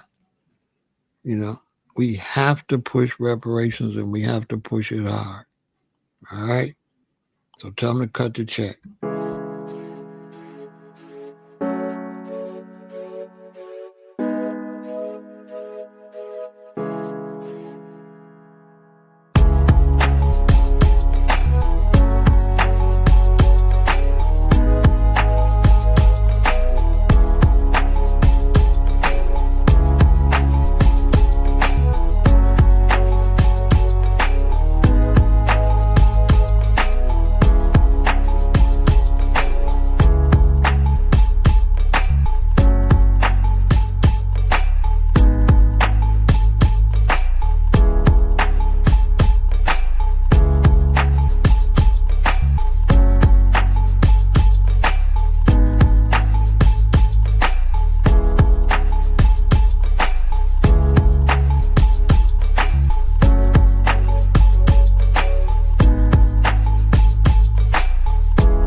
Breaking news. New York has secured over $183 million in compensation for Holocaust victims and their heirs. Holocaust victims, reparations. Victims of the Japanese internment, reparations. Several Native American tribes, reparations. Even slave owners got reparations for owning people as property, but the enslaved didn't get reparations for generations of being owned as property. History of reparations payments to those who suffered injustice and their heirs is as American as apple pie. But when it comes to the American descendants of slavery, those whose ancestors' unpaid labor built the economic backbone of the nation, when it comes to Jim Crow and black land theft in millions of acres, it's like reparations, what reparations? Everyone gets a ticket to the banquet, but when American descendants of slavery show up, the kitchen's closed.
Breaking news. New York has secured